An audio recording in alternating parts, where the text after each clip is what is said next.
Don't forget to like, comment, and subscribe to this channel if you haven't already. And I hope you enjoyed this episode of the Gate Expectations Yu-Gi-Oh! Podcast.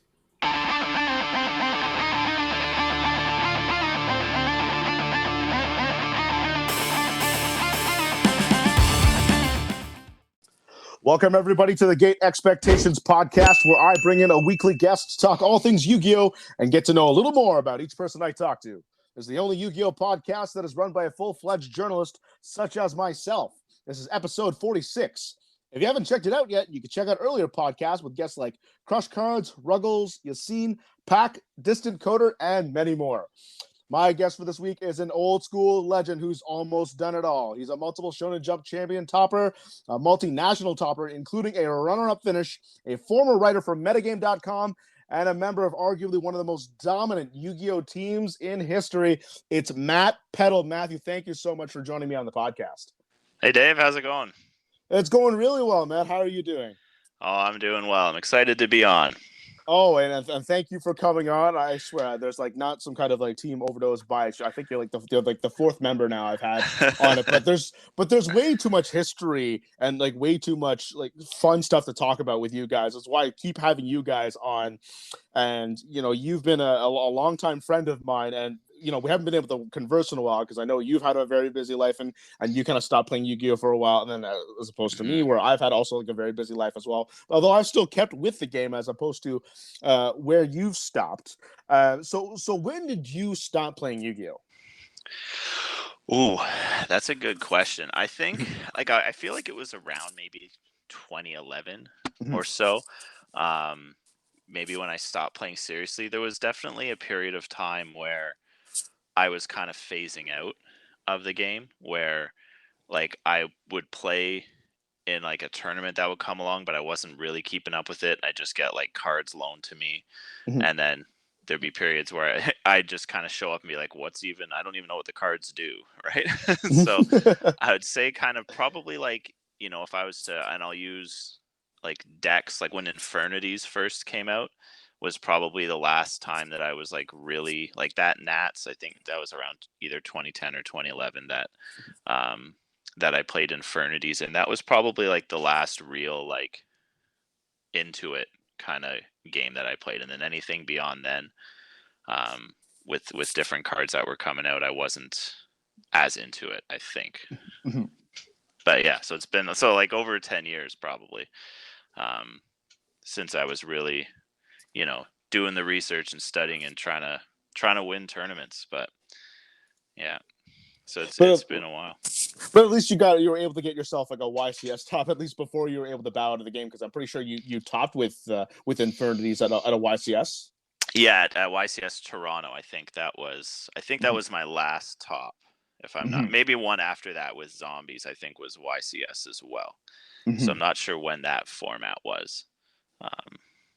And that was when it was like Zombie Master, like Ill Blood, like Triple Card, something like that format. Yeah, and I might even have my timing wrong. Was that before or after Infernities? Like maybe it was before. Now that I'm pretty sure it was before, actually, because I remember during that time I had actually like topped my first like Montreal regional, and then it was the tournament afterwards where I remember at the end of the tournament, like Lazaro, Dale, and I think Shen were just asking the whole tournament around for like, hey, you got any card to save for turns, because you knew that like Zombie Master was gonna like the card like to break the game wide open again.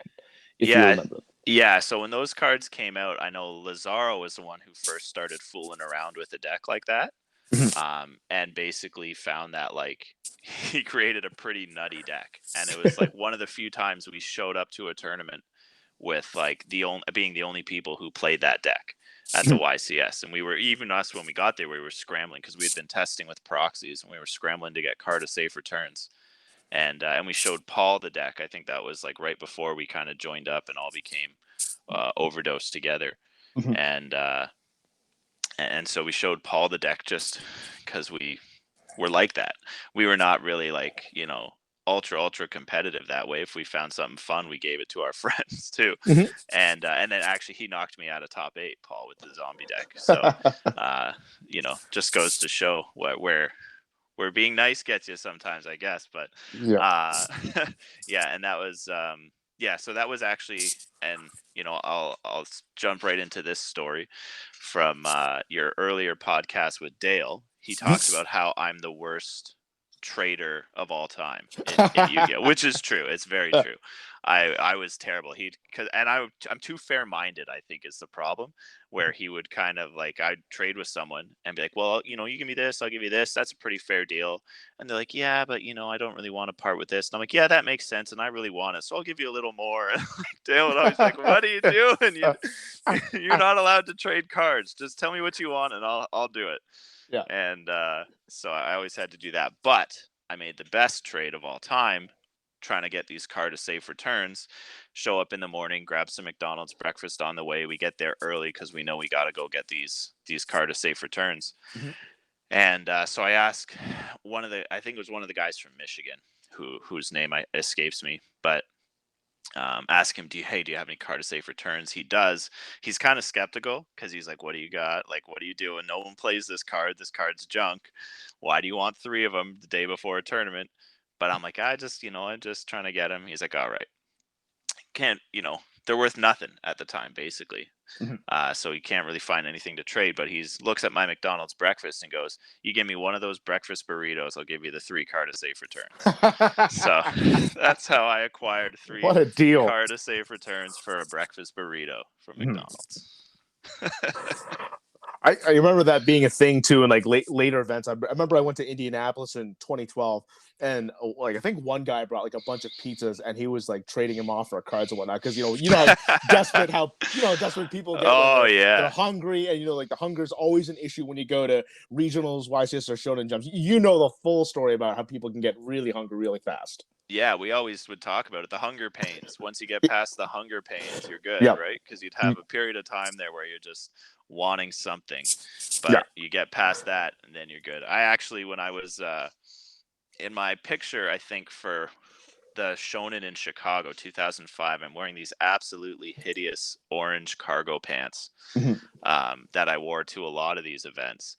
And one of the reasons is it had all these pockets, which was good.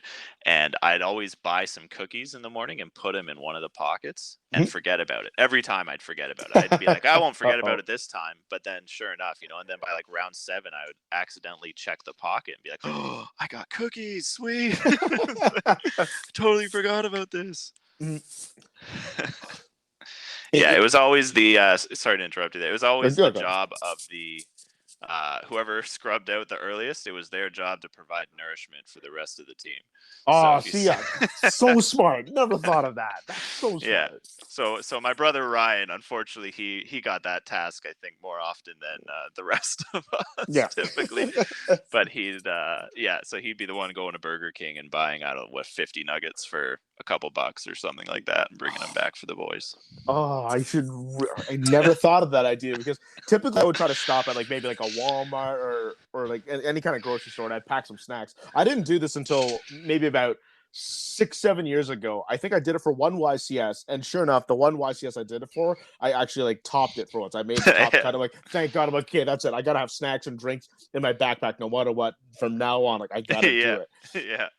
Still looking for my second one, but still, like I did that. I'm like, okay, all right, this is something I've got to continue from here on out. And I haven't been hangry at regionals or an event ever since then. So yeah, I never thought of using somebody as a patsy for that. I'm definitely gonna use that, because unfortunately, there's a lot of people at my locals who drop out very early at regionals or whatnot. So that's something to consider. There you go. Yeah. Except I don't want to fill up too much, just because like I know that I'm going to eat like a giant meal at the end of the day. And, and you being from the Toronto area, that there's a lot of tons of restaurants around that are just great to go to, like that are close by from the venue right afterwards. So I'm going to assume that you do like a lot of eating with the team after like a regionals, like most other people would. I don't know if you just go home directly or not, but for me, since I'm like an hour and a half away from like where the Toronto regionals are, we definitely wanted to eat in town before we went home.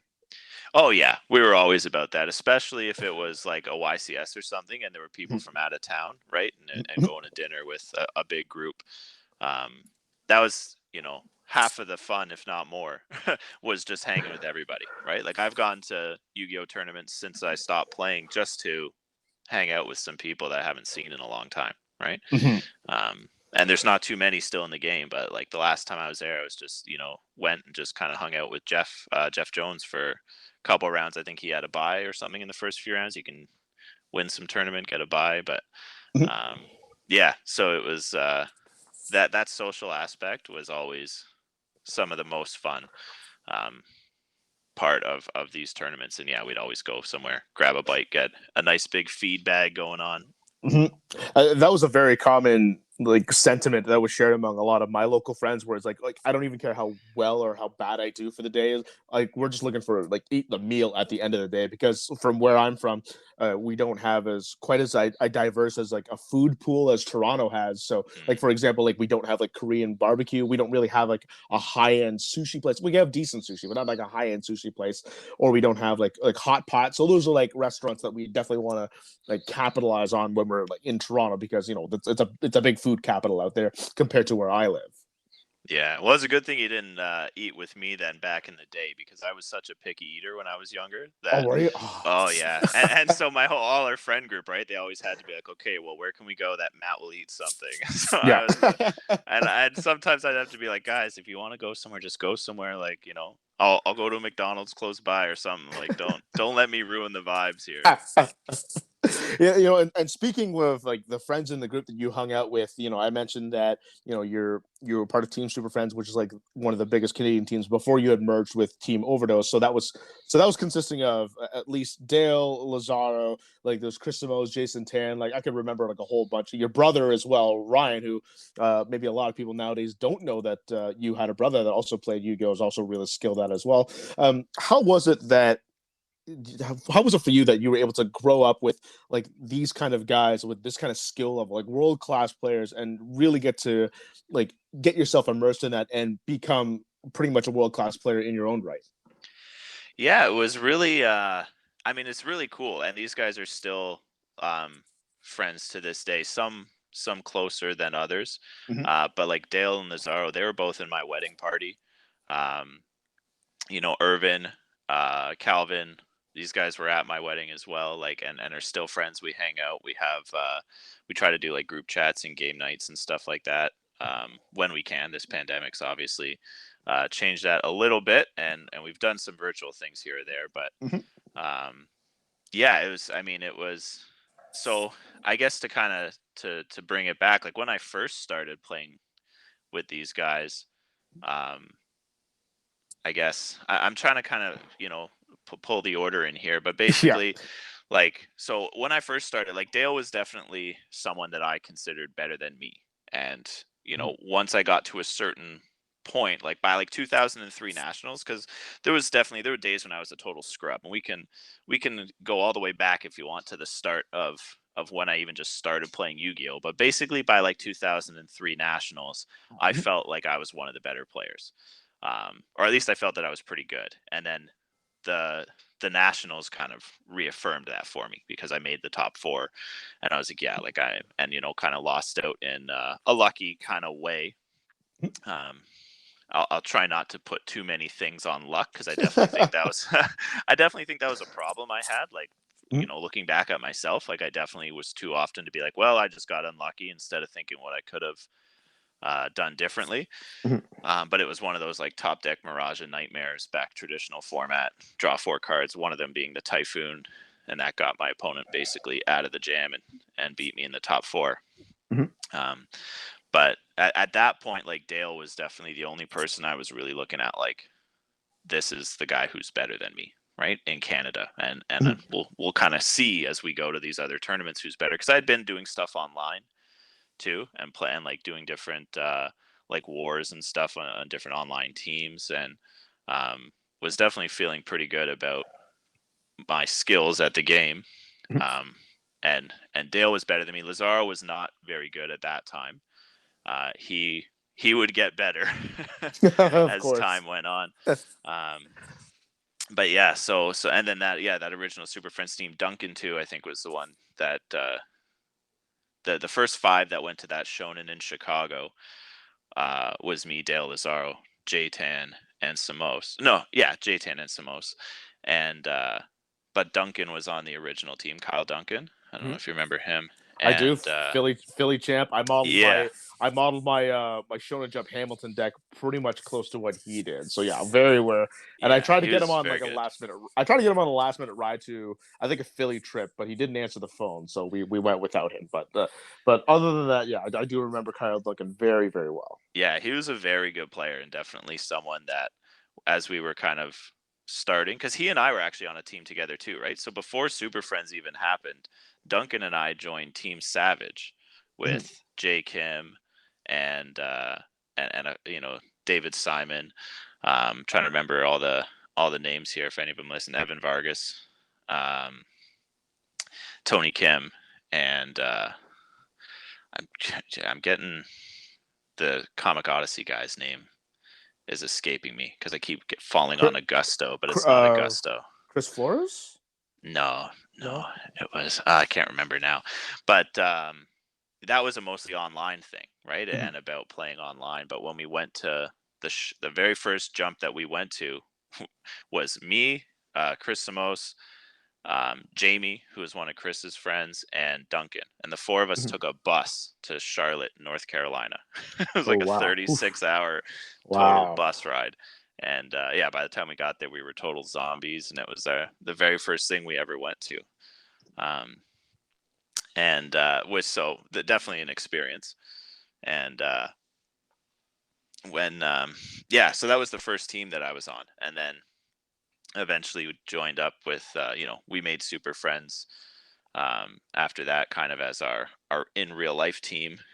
um, and yeah, I mean, it was great to grow up more as people, honestly, rather than the game, because honestly in the game we didn't do too much. I guess we shared resources and ideas and stuff, but we were not crazy playtesting, strategizing, working hard at becoming better type of thing. It was more Mhm. like if we found stuff, we'd share it. um, but but growing up with them outside of the game has been amazing, and Mhm. and they're just good people, and friends still to this day. So with that being said, how would you say that you kind of naturally developed your dueling skill then if you didn't do a lot of like testing with these guys like outside of the game? Yeah, so and even like by the time that I met Dale and Lazaro, um, at the first, I think it was Untouchables tournament, was the name of the card store at that time. Um, I was at a place where I was feeling good about my game. So I mean, I guess I'll kind of just start from the beginning, Mhm. Yeah, go ahead. in terms of Yu-Gi-Oh, which is basically my brother and I watched the show. Right, we watched the TV show. We were Mhm. kids. I was, I don't know how old I was, 13, something like that, 12, 13, and he would have been a few years younger. And uh, mom, on the way home one day at a gas station, saw the Yu-Gi-Oh starter decks and bought them because she knew we watched the show. Mhm. And so that's how we started playing. We played with this. We didn't read the rules. We just opened up the cards and we started playing Yep. with the show's rules. 2,000 life points, no tribute summons.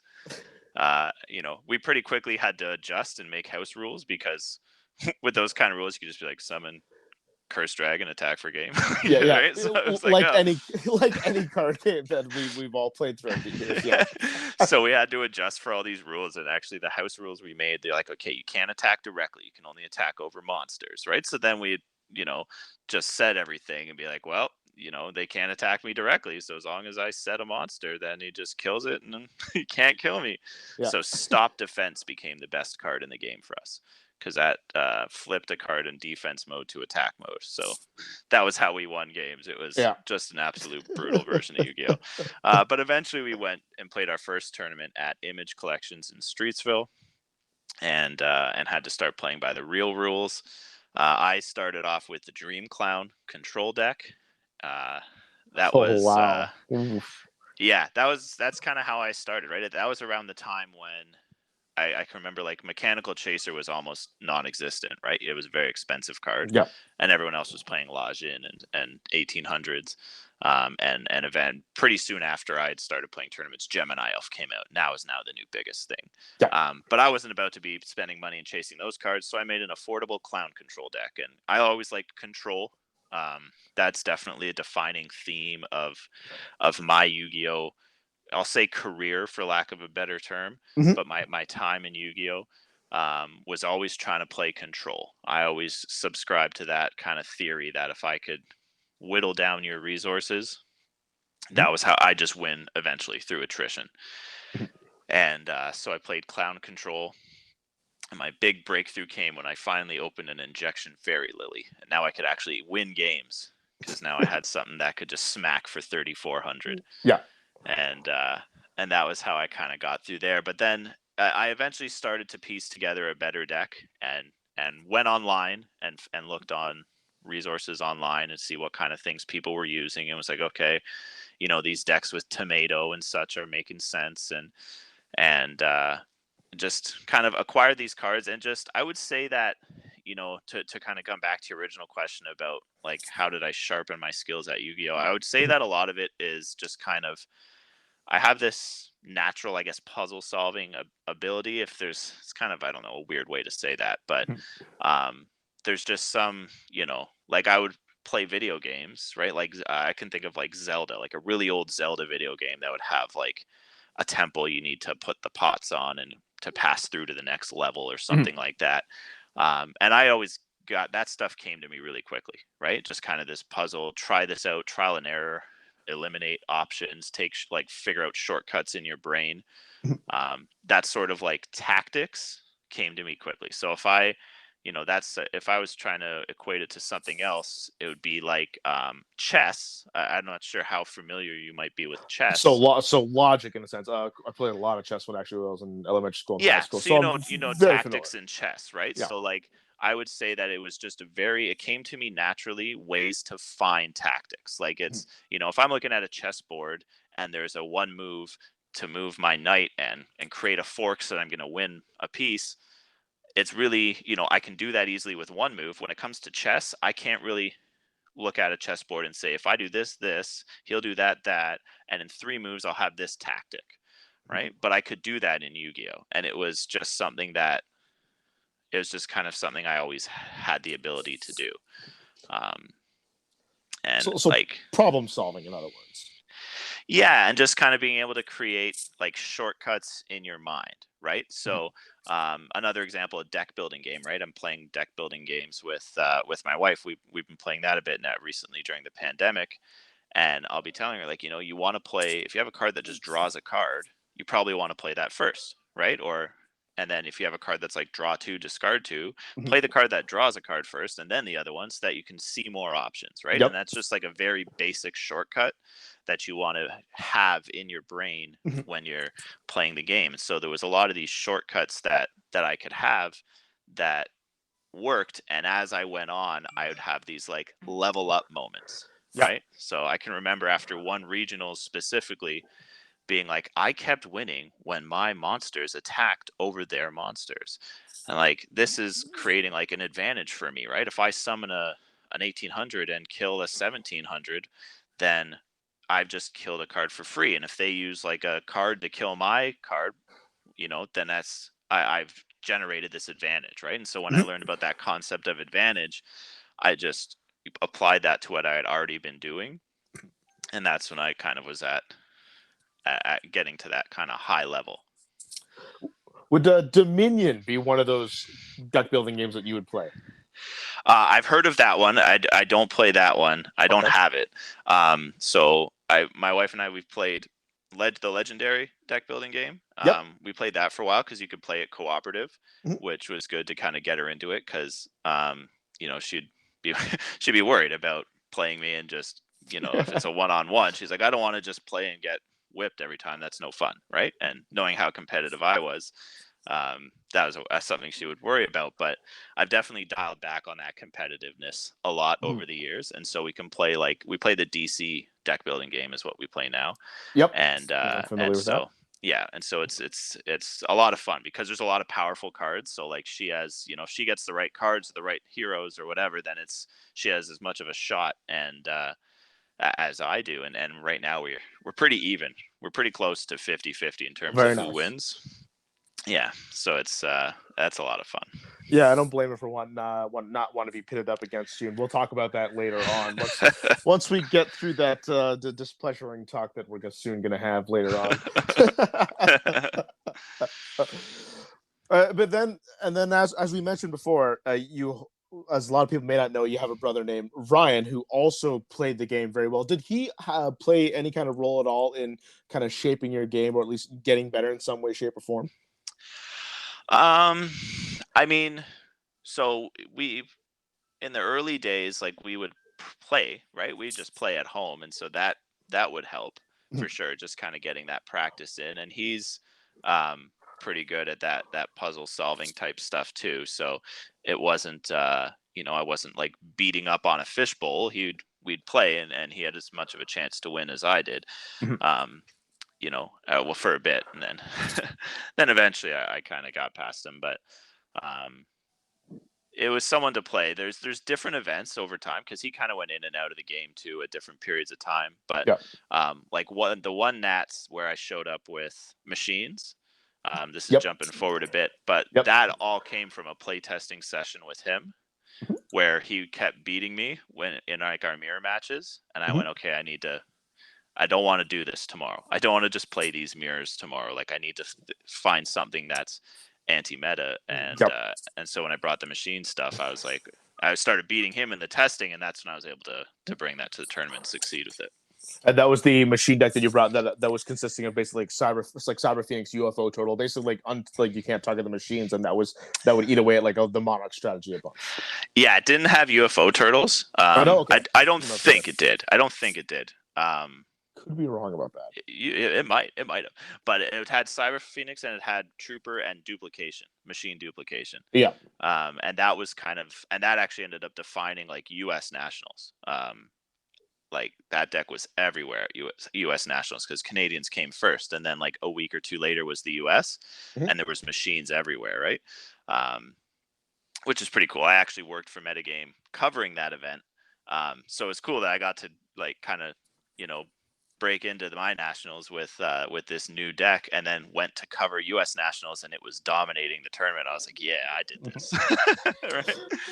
And so that was a ton of fun, and that machine dupe that came from a different testing session at just a local tournament where I tried to build a deck just around machine duplication and card trooper with like giant rats and stuff. I was like, this is pretty good, but like it it got put on the back burner for a bit, and then when I busted out the Cyber Phoenix, I'm like, what other machines can I play? And I tried that, and it worked out. And speaking of metagame.com, both you and I are metagame.com alumni. We both have worked for them before. How did you get your start in working for them? So I literally walked up to Jason Grabermare one day and said, if I want to write for metagame.com, who do I talk to? He said, well, you talk to me. I said, okay, Jason, I want to write for metagame.com. So he's like, okay, well, he's like, write an article on something, pick anything you want, just write an article and send it to me. And so I did that, and he replied like pretty quickly and was like, oh my God, like you use paragraphs. I'm in love. Let's do this. Apparently most of the stuff he got, people just typed a giant wall of text, but I typed something that was more legible. This is kind of one of the first ways my upbringing on the internet would work out to my favor, which is not something new for younger people these days. But I'm turning 34 this year, and when I joined my first forum at 14, and it was pretty much all college level people on there. Like there was not people my age on the internet like that at that time. And but learning to kind of type and express myself that way ended up being something that was very useful in working for Metagame. So that's how it all got started. And then once I was doing that, writing articles, I'd have my computer with me at tournaments. And if I scrubbed out, I'd just go to Jason and say, hey, do you want me to write some, I'll cover some feature matches. I'm happy to do that because I always thought that was fun. Yep, it's pretty much the same way that I got my way in with metagame too. I pretty much did the exact same thing. I just asked Jason. This was at Yeah. the Columbus YCS where you guys finally like merged Super Friends with OD. That was the tournament that I made my start, and it pretty much kind of spawned from there. So pretty much whenever I scrubbed out an event, when I scrubbed out at the event, I would ask Jason, yeah, I could help you out with feature match coverage after that, and it's basically kind of the same way. It was just showing a little initiative, just straight up asking. Yeah, that was it, right? I just said, "Who would I talk to?" He said, "Me." I said, "Okay, I'm talking to you. Let's go." Yeah, And yeah, and he hooked it up. Jason was amazing, and he edited all my articles too. yep. And I, of course, when I submitted him, thought, hey, he's gonna have to, maybe he'll catch the odd thing or here or there. And like one time, he sent back like his edited version with like kind of it highlighted everywhere he had done the edits, and I was like, oh my goodness, like he's actually just doing a ton and making me sound much more intelligent than I am. So Yeah, he was Jason was amazing. It's still nice to see him if I do pop into an event randomly. yeah, because he's been writing for years, just not a metagame, because he also does now TCGplayer.com too, and he's still writing away. And I remember when he would edit my piece, I'm like, holy Jesus, I need he made me definitely sound a lot smarter than I definitely did.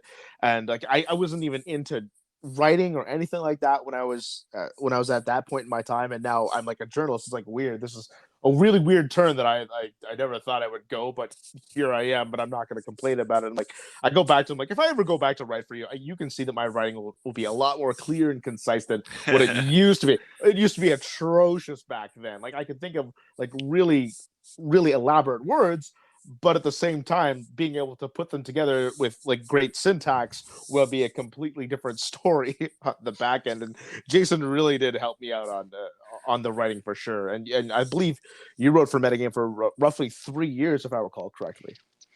Yeah, honestly, I couldn't tell you the time that I did it, but I wrote for Metagame until Konami took over. Yep. And then did a little bit for Konami, but it was what they wanted was much different than what I was doing. They even they came back to me, and were like, you need to make this stuff like less intense, I guess. Like, our target market is like 14-year-old boys, right? That's who we want reading these articles and kind of getting into it and buying the cards and whatnot, because they're a business.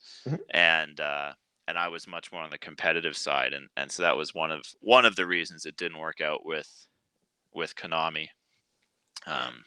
But yeah, so I wrote for Metagame that whole time. And I just wanted to, just on the topic of you talking about Jason, I really got to appreciate what he did, because that I did one jump coverage myself, right, in Minneapolis, and yeah, I mean, just going through it and doing it, I was like, oh my goodness, like he's incredible how he does all this and it makes it seem so effortless. It really is. So that's why every time I see him at an event, I always open up with, Jason, I know you're really busy. I just want to quickly say hi. Yeah. Give him a handshake, maybe a hug, and then just leave and let him do his thing, because I know how much time he has to focus on doing the event. Just seeing him and then also working alongside him as well. He really needs to take all the time he can to get the stuff up, because a lot of the stuff is really urgent too. With if there's an immediate deadline that you have to get this stuff up and ready to go, because I remember being at home all the time, being on Pojo on the forums, and just refresh all the time, hey, what happened, did this happen? Yeah. Let's relay it to the forums. That's what it'd be, so much back and forth, and we were when is the next feature match going to come up, because we want to see it so badly. And that's how it was back in the day. Yeah, and that's why it was always nice when there was a second person there too, because you get there'd be a round and you'd be like, well, I'm not doing a feature this round because I'm doing whatever, right? Maybe a team profile or an individual, or talking about where we are in the world. And as the person at home wanting to read more content on what was going on in the tournament, it was always like, no, I want more features. I want to read more matches from the best players. So it was nice when you had more people there. When you did the features, did you covered you did feature matches, right? Yeah. Did you just type live as you went, or did you do notes and then put it into paragraphs later? I typed it out live as much as I could, but I told the guys that this is a feature match, so please play it at a little bit more of a reasonable pace for me to be able to keep going and to go as much as I want to type. pretty much. Yeah. But Okay. Yeah. but I feel like the writing now is a lot different because turns can take like 2-3 minutes easily, like 5 minutes, and it's like, oh no, I have to Yeah. write like this like 2 jumbled paragraphs together on just one turn before we can go. At least we could say T set pass, or like T said you made a flip summon attack, and the paragraphs were a lot smaller, I find, Yeah. before, as opposed to what it is now. And the card names too. The card names were a lot shorter. Yeah. Right. I always used to joke with Jason. I'd say, like, if you're ever doing a feature match, and I always, because I think of different scenarios in my head, right? And I'm like, okay, if I ever have to mind crush because I want to discard my card, maybe I'm playing whatever that deck was that wanted to discard its own gold and silver and those things, right? Dark Worlds or something. Yeah, Dark Worlds. I'm like, if I have to play mind crush and miss on purpose, I'm gonna say like Wing Dragon, Guardian of the Fortress #2, just to make you type out that whole thing. Just to troll them. Yeah. Yeah. Oh, and when back in the day, they had to put all the decks with the like gigantic fusion decks online. I know. Oh my! That's probably God. the reason they limited fusion decks, just so that they wouldn't have to put in 200 cards. Right? Because I remember my first SJC that I did, which was Hamilton.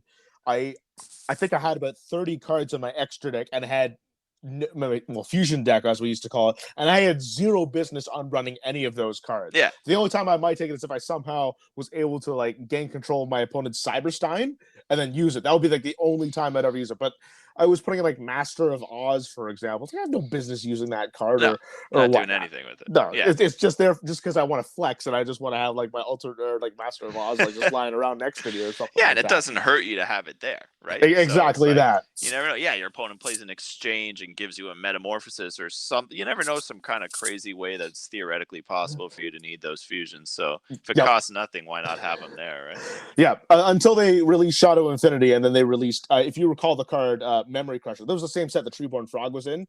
That Memory Crusher would like inflict 100 points per extra card, and then kind of And we actually had like a bunch of little kids at my local after that YCS, that Shonen Jump Championship, that would just use them because against the better players, because they knew that if they get like a couple hits with it, then that's it, they win.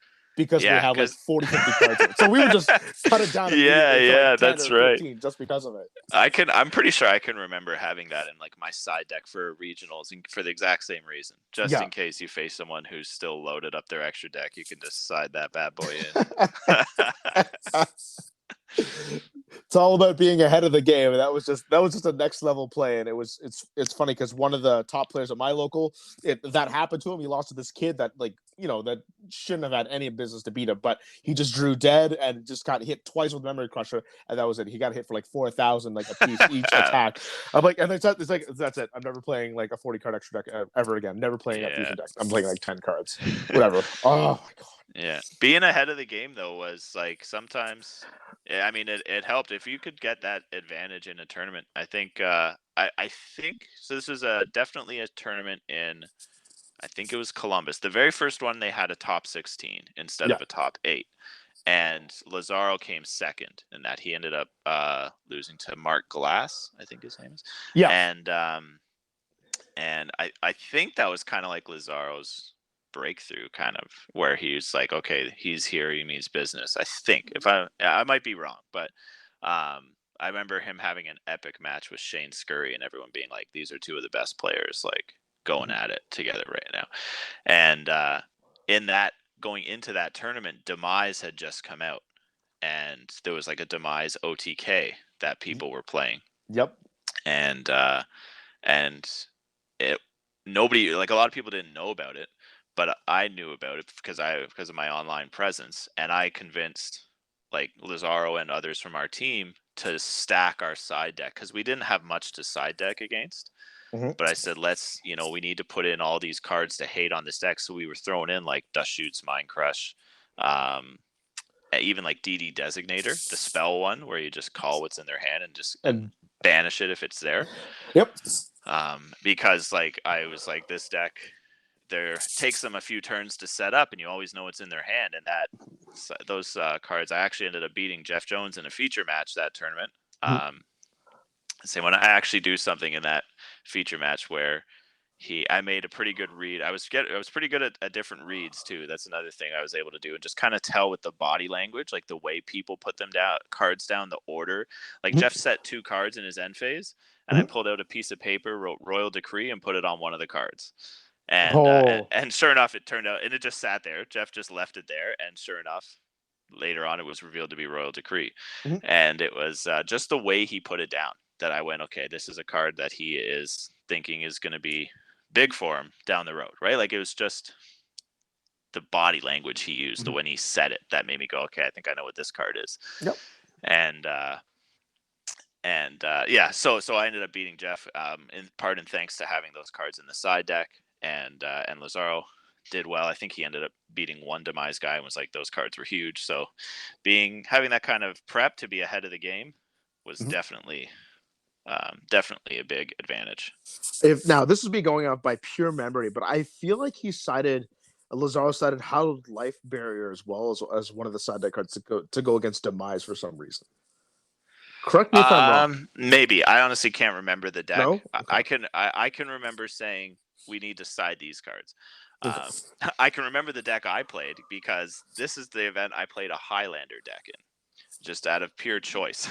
So I don't even remember really what the meta was. There's people playing like Monarchs, I think, with maybe like Jiu-Jitsu Masters and stuff like that. Just kind of defense tribute for Monarchs type of thing. Oh, right? God. It was the one of everything deck that I think it was Jerome or Jason that called it. That's what I ended up. Yeah. So that's what I played. Cause actually at a previous tournament, the same one I was testing the card trooper stuff in, Samo's made a random deck, just one of everything. He was just doing it at a local for fun, and he kept smashing me. And then I switched out from my trooper deck to like a real deck, and he still beat me. Yeah. And I'm like, how are you? I'm like, you're obviously getting lucky. He's like, no, I'm not. I'm like, you obviously are, because you have one of everything. Like, what are the odds you're gonna have that card? What are the odds you're gonna have that card, right? But he kept beating me, and I'm like, you know what? Screw it. I couldn't find anything I liked for the tournament. So I made that Highlander deck that was just I did play 2 Sakuretsu armor as my only cop out. He played 1 and 1 widespread ruin, which is just strictly a worse Sakuretsu armor. So I'm like, I can't do that just to say I'm playing 40 different cards. Yeah. So I played the 2 armors, but it was and I made the top 16 with that, but I lost in the top 16, and the only decks on the metagame website are on the top 8. So you can't nobody can actually see it. There's no proof I did it, but I did it. I remember lying in bed. We're all going to sleep the night before, and I was like, oh my God. And everyone's like, what? I'm like, I'm going to have to write out this deck list tomorrow. It was ridiculous. 40 copies. Yeah, I had to write 40 different names just for the main deck, right? It was I mean, that had to have fun just filling it out on the actual deck list itself before you submitted it. Yeah, and I'm sure that the person who, whoever had to deck check me was probably like, what is going on here? Oh, geez. So now we're going to come to the more unpleasant part of this conversation. So, which is going to be fully in your pleasure, by the way. And I'll enjoy it. Yeah, we're going to enjoy this. We haven't touched on this in a while. But for those who don't know, I have been in 3 feature matches in my lifetime in Yu-Gi-Oh! I've won 2 of them. The one that I've lost is to this very mad Matt Peddle. And I remember being incredibly nervous that entire match against you. Because first of all, it's you, first of all. And I remember playing you before at a Card Masters local, just a regular old local tournament. And you just absolutely stomped the ever-living hell out of me. I had no chance whatsoever, and I felt deflated, and I felt dejected after you crushed me. Of course, it was all in good fun because we're friends at the time. We were just playing a game, and of course, and there wasn't high stakes. But just me getting beaten, like bruised and bewildered that entire match, did not have me feeling really good playing you in the feature match, because I remember when I looked at. I'd never topped a premier event before this, just to put things into perspective. So I'm like, okay, I just need one more win. I make the top 8 at nationals, and this will be really huge for me. I look at it, I see, oh my God, it's Matt Peddle. Oh my God, why? I run to Jason. I'm like, Jason, I gotta go against Matt Peddle for this top 8 match. It's like, oh yeah, by the way, yeah, you're the feature match, so get on over there. I'm like, oh my God, I'm getting humiliated in front of everybody. So, oh God, so. I never actually got to ask you this, but what was running through your mind if you can ever recall whatever happened between you and me in that match? Yeah, so and I did read the feature match the other day too, just as in prep for our conversation here, just to kind of go Yep. back and see what was because that was like the Gladiator Beast Dad format. Nats, and yeah, and I was definitely getting to a point where I was still playing Yu-Gi-Oh, but my mind was starting to go elsewhere Mhm. as well. But the so the tournament and the match itself. So first of all, I see the pairings for the match, and I see I'm playing you, and I'm like, oh, like that sucks, right? You never want to play one of your friends in the tournament, Yeah, and of it's course. even worse when it's on the bubble, which I know all too well. I've been knocked out by friends on the bubble, and that Mhm. always sucks. Um, so that's the first thing I'm thinking. Then, and it's the feature match, and it's okay. Let's go. Let's do this. And reading the feature match, so you won game one Yep. off of me there, and just from reading it, I think game one you just kind of had a nuts hand, and that was kind of that. But maybe I played some stuff wrong. Hard to tell sometimes from reading the feature, but I could definitely tell from game two. Like my play was not very good. It was pretty sloppy.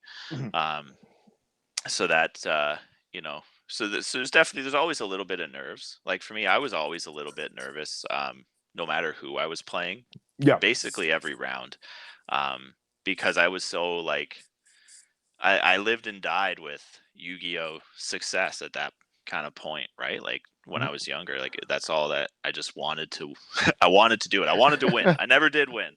Yeah. I never did win, but I always wanted to, and so yeah, just kind of that nerves going into the win and make the top eight, lose and go home. It was definitely a different kind of game when it was only top eight, right? That So definitely was. yeah, so I basically knew that the two possible outcomes were either I'd be done or I'd knock my friend out. So neither one was gonna be good, but yeah, things kind of came out in my favor there. A bit sloppy play, but I had some good stuff and had some key solemn judgments. It looked like from the feature Yeah. match. Yeah. So I remember when I had played you that game one, and the nerves being like shot hard. Even though I had another feature match earlier in that day against Andre Borgs, who the last time we played each other, he completely squashed me. So for me to like at least get like one game win on him, that kind of calmed my nerves a bit. And then he got a game loss because in time he shuffled his side deck in. I told him, don't know, we're not supposed to side deck, and the Mm, judges tried to do as much as they could to try to rectify the situation. They couldn't, so that I yeah, got a win by game loss. And I remember when I went to Jason, like, oh man, does that mean this is not going to go up now because I won by that? He's like, no, don't worry, it's still go up. I'm like, okay, thank God. Because yeah. I want to be in a feature match. I couldn't remember if that was my first one or not. No, yeah, that was my first one, so I was hoping it would go up at that point because I didn't know the protocol back then because I was Mm, still relatively like young in the game. Like I think you hmm and I we're both born in we're born 87. We're Yeah. both turning 34 this year, so represent that year, by the way. But I think I was a lot younger in the game than you were. Definitely not as experienced. So like me being there was actually a surprise because I actually lost round one and then I rung off like five straight just to get to that spot. Nice. Surprisingly, Yeah. surprisingly enough, and I remember I think like the way you kind of played your back rows, you were like really hesitant. Like in game one, you're really hesitant on setting a back row. So I thought, okay, he probably doesn't have anything. That's why I kind of made that foolish move to go out and just went all out. Because I remember I said in that feature match, like if that's a mirror force, like I'm screwed. Like it's all over. And thankfully it wasn't. But I just hmm thought I saw the way you set the card. I'm like, okay, that's telling me he actually doesn't have anything Yeah. to stop me. So that's why I went like I overextended. It sounded like a bad play, but thankfully it was a good decision. And I'm pretty sure I said I got handed you because I got a great opening. But then once like we went into game two and game three, I know that like when I play against Gladiator Beasts with Dad, it's like I can't let them take control because majority of your monsters can beat over my monsters. So I have to do whatever I can to like not let you like implement your battle phase. Like whatever I can. But my hmm hands were like, these aren't like the greatest hands. These are okay, but I think he hit me with a crush cut, I think, at one point, but it like did like minimal damage at best, I think. Yeah, but it gave Yeah. me the info. Yeah, I was reading Yeah. that because I summoned like a DD Crow or something to attack a goat and set a card. And you're like, Yeah. well, I guess that's a cross card. Yep. Yeah, and so that was actually a cheeky, and then I had a cheeky moment in that too, right? Where after the like on the fourth turn, I just asked you, "Can I see what you drew?" And you're like, "No," and I'm like, "Oh, okay, Nope. that's fair." No. We both knew there was no crush, but maybe you'd show me, right? Yep. You never know. I mean, Yeah, it's on me to pay attention to that, and thankfully I did. yeah, But, and oh that's boy. actually that's kind of an interesting topic too, because that was definitely something like that kind of change, and what I'm referring to is something that became known as soft cheating, Yeah. right? Which I'm almost going to take credit for that term. I think I was the first one to kind of start saying it because it was a topic that was discussed online, like on the forums on Pojo and Duelist Grounds and stuff about um, basically what I used it for is a term of something that you can't prove that I was cheating, right? So I Mhm. attack your Sangan, you forget to search. I realize you didn't search, but I also pretend I forgot, even though it's a mandatory effect. I'm supposed Yep. to remind you, but I just forget. I also pretend that I forget. And if Mhm. down the road you go, oh, I forgot to search for my Sangan, I go, oh yeah, that's right. And now like it's too late, right? So I guess you don't get Yep. it. And and there's no way for you to prove that I knew or didn't know, right? Yeah. So that's kind of what soft cheating, what I would kind of refer to it as, right? Are these things like hard cheating to me was like, I stack my deck or I draw an extra card or Yeah. any of these things I purposely do this on the life points or whatever, right? But soft cheating was always something that was different, which became an interesting topic. And I think over time became more like, no, soft cheating is cheating too. Like Mhm. you can't do this stuff. You have to just be fair. Um, but and I think they eventually started to try to make different rules to prevent people from these kind of soft cheating and stuff like that, because Mhm. there was definitely a lot of people out there being sneaky and trying to get wins with like technicality. So I remember the first Nats that I went to, 2003, drop off was a big card, trap card. When they Yep. draw a card, you discard it, you activate drop off. The card they draw. And Yep. they had so many problems where people would draw the card and immediately start shuffling their hand, and the other guy's like, I wanted to play drop off. And it's like, well, Yep. how do we know which card is what? Yep. That they actually Exactly. made sure to tell everyone, when you draw your card, you need to drag it across the table for like 2 seconds before you add it to your hand. Mhm. And that's kind of the window to play drop off, right? Yeah. Um, and so like it became a big part of all these. And even when they started to change the rules, there was still people who would try to do sneaky things and abuse it. But Mhm. that was definitely a big an interesting topic, because it was interesting to kind of draw the line between what's gamesmanship and what Mhm. is uh cheating, right? What's disingenuous, because like at that first Nats top, they told us, they said, after everything you do, you need to ask your opponent, do you wish to respond? Because Mhm. after everything you do, your opponent has a chance to do something before you get a chance to do something else, right? Mhm. Yep. Um, so they said that, said you have to do that, and that's how we played the top. And I remember playing the next time I played with my brother. After a few minutes, he's like, "Can you stop asking me that? That's getting really annoying." I was like, "Oh, sorry." Like this was they conditioned me to play like that in the top Yep. 8 because you had to do that, right? And so I can remember one game playing against Jason Tan, actually, where we went into time, and this was, I think there were GBs. I knew there were definitely cards that had big defense, Yep. and he had something set, and I had more resources than I needed, so I was going to do an attack. So I did this kind of knowing that he would play it wrong in terms of the rules, Mhm. right? And so I summoned a tomato and attacked, and he flipped the card up, which is what most people do when you make an attack, right? You go, yeah, Yep. here's the card you attacked. I'm not responding, so now we're entering the next phase, right? So Yep. he flipped the card up, and it was one of those big cards that would have taken some life point damage and been down on in life on time. And I said, Jason, you didn't give me the opportunity to respond Mhm. to my own attack, right? Yep. He's like, what? And I'm like, yeah, like I wanted to change something. Like if you didn't have a response, I was gonna play something. Mhm. And so I kind of, right. And then he's like, oh, okay. And I'm like, I'm gonna book a moon my own guy. And he's like, you were actually gonna do that? And I'm like, I actually like was, if you didn't give me the free info, right? Oh, yeah. So that was kind of a play where it's like, how is that gamesmanship? Is it shady stuff? I didn't Mhm. think it was anything bad at the time. I don't know if I still would now, because to me it's just I'm playing by the rules, and Mhm. you have to, you know, make sure you are also following the rules. Otherwise, I can say no, you didn't give me a chance, right? Mhm. Um, and there's been other times too with like mind crushes and stuff where I've explicitly told people like, wait after you draw your card. I'm gonna see if I have anything to do, and they'll be like, they'll just draw and be like, Destiny draw, and I'm like, dude, Hold I told on. you to Yeah. wait, and then they put the Yeah. Destiny draw back in the hand. I'm like, I'm gonna mind crush Destiny draw. Like, Yeah. I don't know what you want from me, right? Yeah. So things like that, you know, you can skirt the rules and be gamesmanship about it. I was actually really good too at asking judges for information because I knew the rules really well.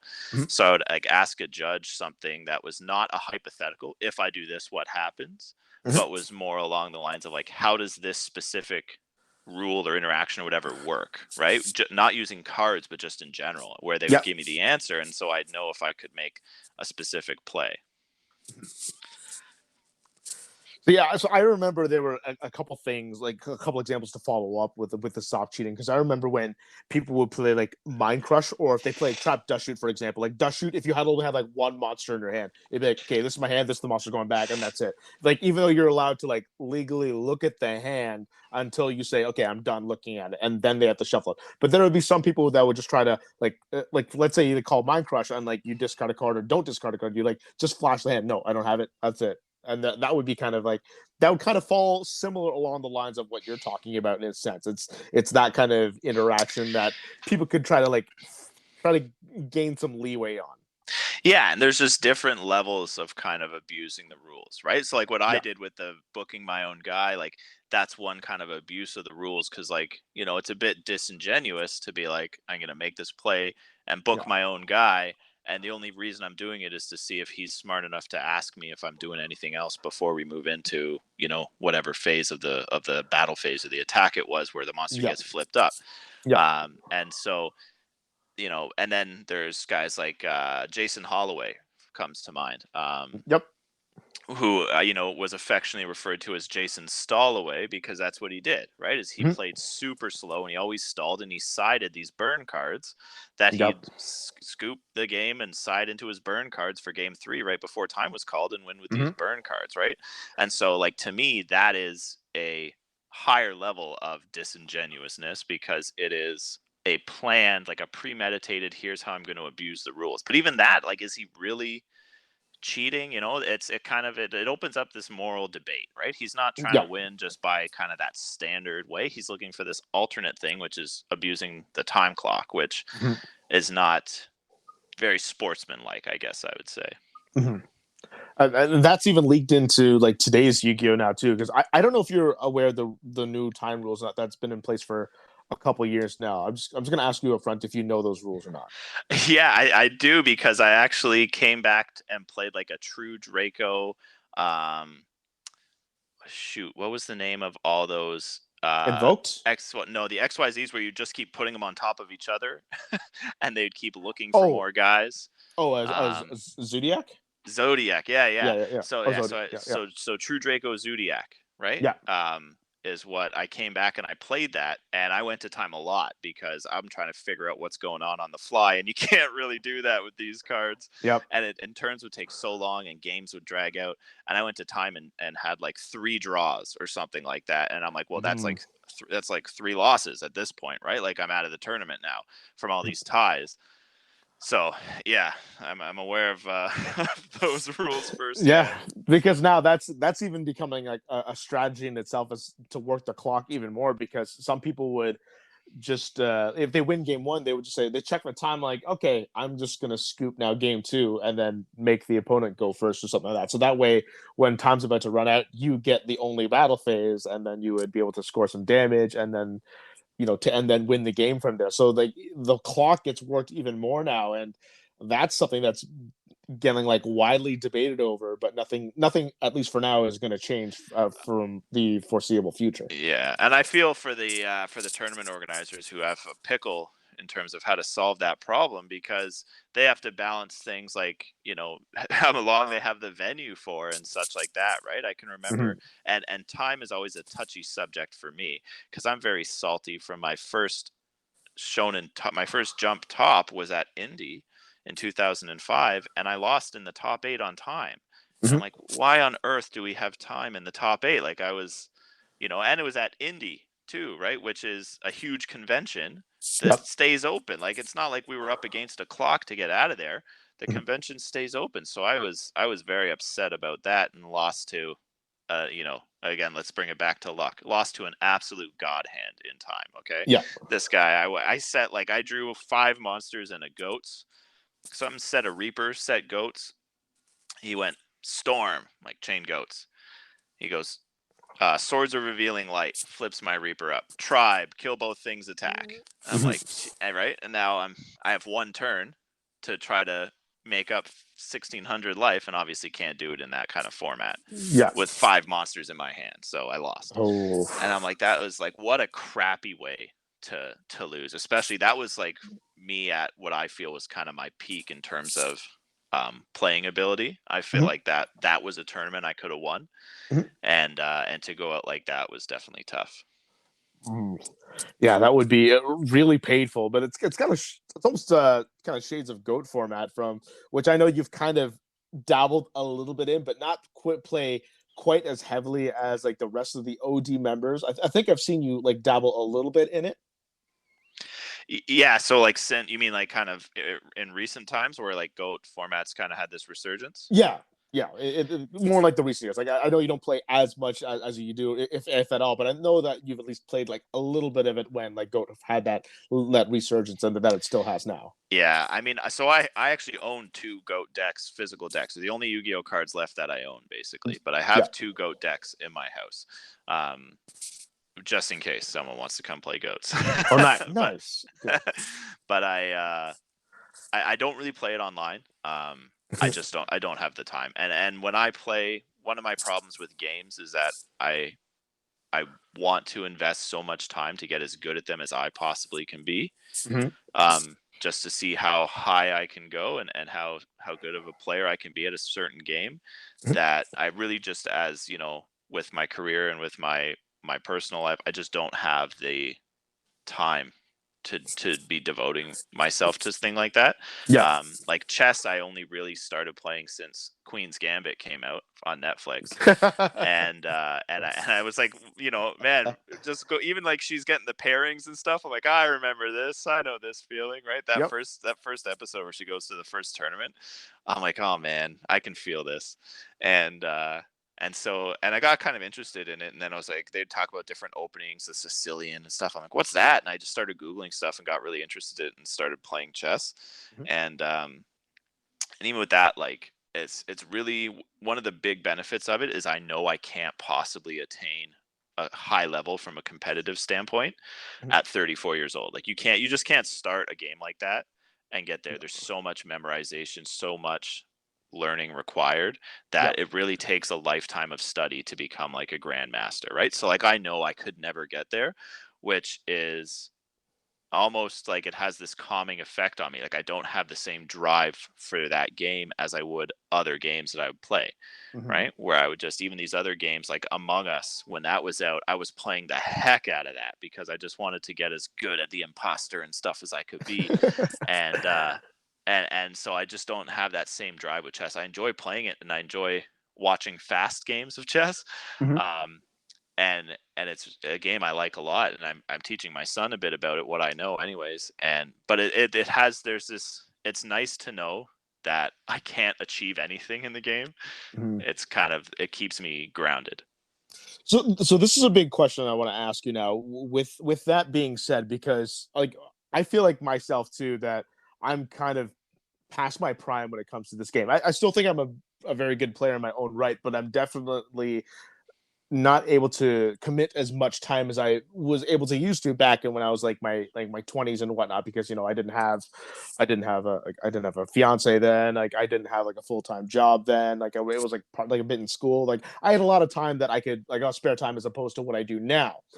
So do you feel that like it's maybe in Yu-Gi-Oh, if you've played a little bit like recent or any other game that you play, do you feel like the skill gap has gotten lower as like time goes on? Like, in other words, do you feel like the game has gotten a bit easier for a lot of like newcomers to kind of get into and kind of learn the game better, like at a much faster rate than before? It's a good question. I mean, like it's such a different game now, right? Than Mm-hmm. even like when I played, it changed so much. Like I remember when Cyber Dragon first came out, and all of us in our Team Savage group chat were all going nuts about how this was going to ruin the game, Cyber Dragon, and it changed it completely, right? Because Mm-hmm. now you had this extra summon that was always there with this big monster. So it's changed a lot. I would say that as a new player, it would be you'd have to be resourceful and be able to go online and find like because there's different combos and stuff, right? And there's different like lines of play. Mm-hmm. I think that probably there's a bigger skill gap between the top players and the pack. I guess the pack being like the average kind of players. Yeah. I would think that that's probably larger now.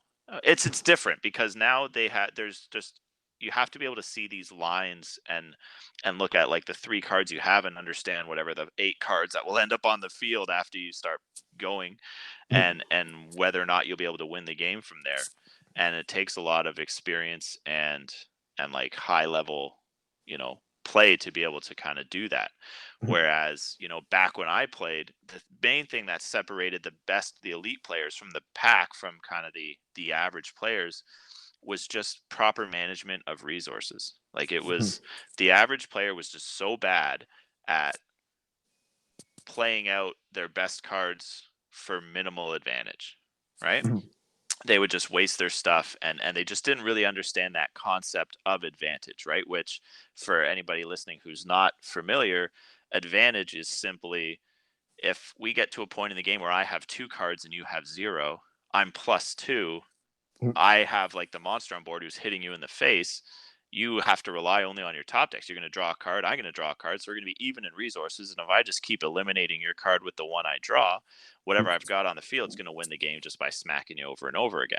Mm-hmm. Right. And so that's very basic in terms of advantage. And most players didn't really understand that or how saving their best cards would lead to them having advantage at the end. Mm-hmm. So there was that big difference there. I can actually tell a story from my first jump at Charlotte. This is like round 4 or 5. I'm like X and 1. Yep. And the guy that I'm playing, it's game 2, I think, and I beat him game 1 pretty handedly. And game 2 is going very well for me. He's got like 1 card left. I've got like 4 or 5. Very dominant position. I'm clearly about to win this game. I'm at like 5,200 life points, so I'm safe. He's still at like 64 or something.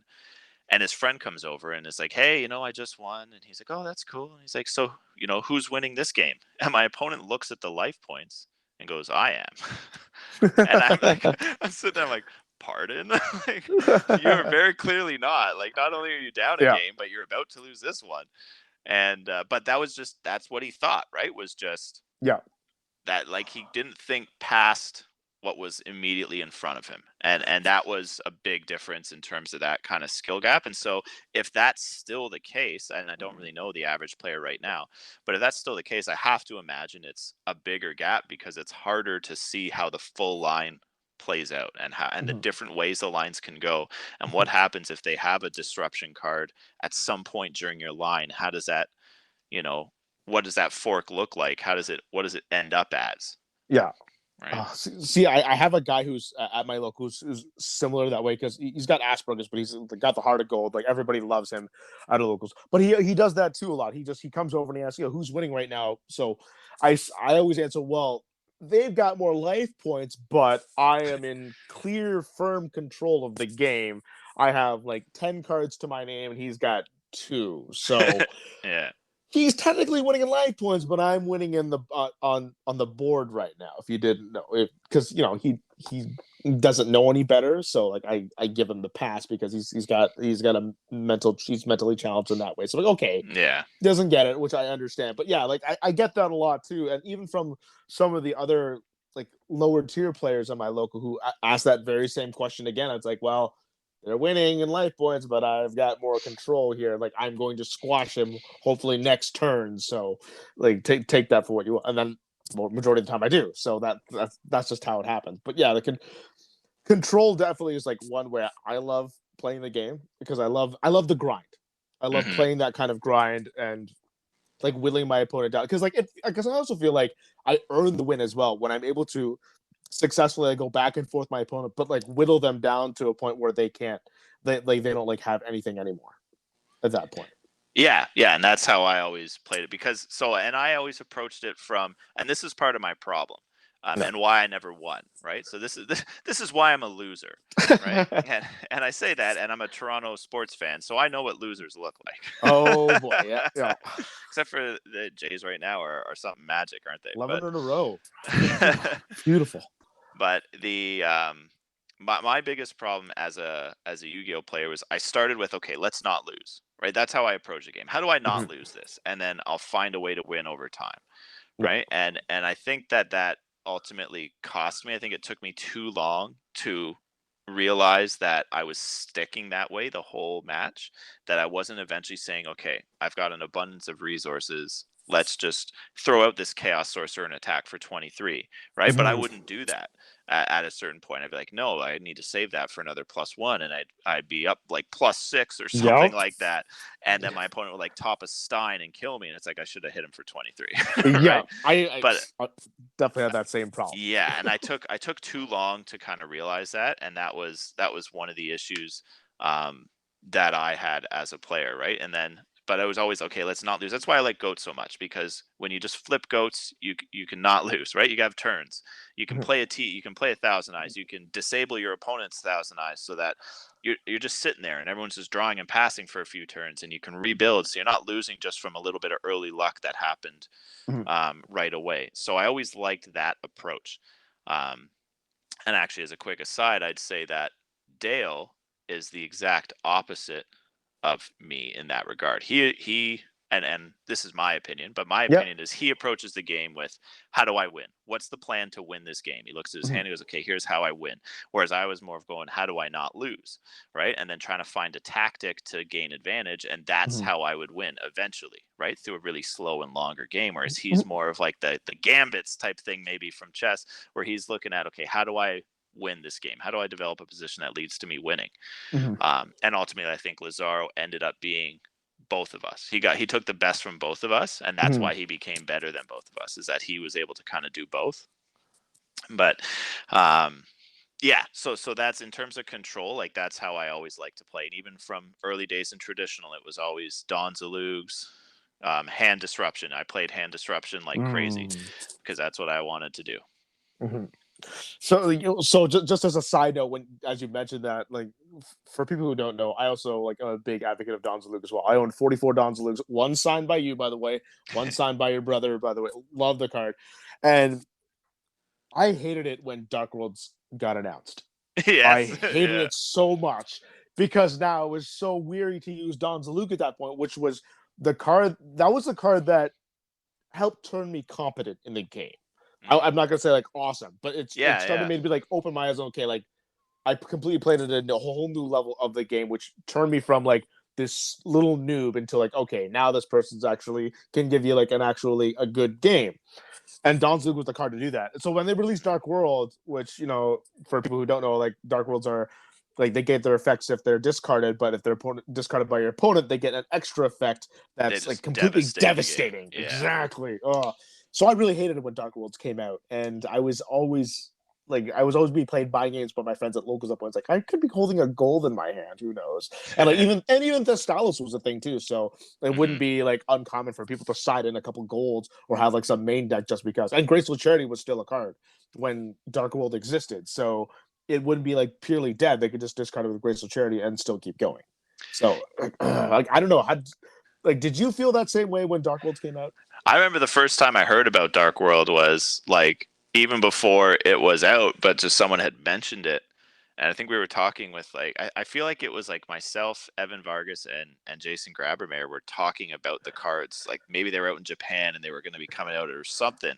Yeah. And And I remember being like, being like, oh my God, that's so unfair. Like, I'm going to be punished for discarding cards from my opponent's hand. That's ridiculous. Yeah. But I mean, even though when I topped that first Nats in 2003, Mhm. I sided Electric Snake, which is that if your opponent Yep. discards this card, you draw Draw two, two cards. Yep. because people were playing drop offs, right? So I sided it for anyone who played drop off, and I actually in the top 8 sided the snakes in and got their effects, and Oh like ended wow. up winning the game partly because of those electric snakes.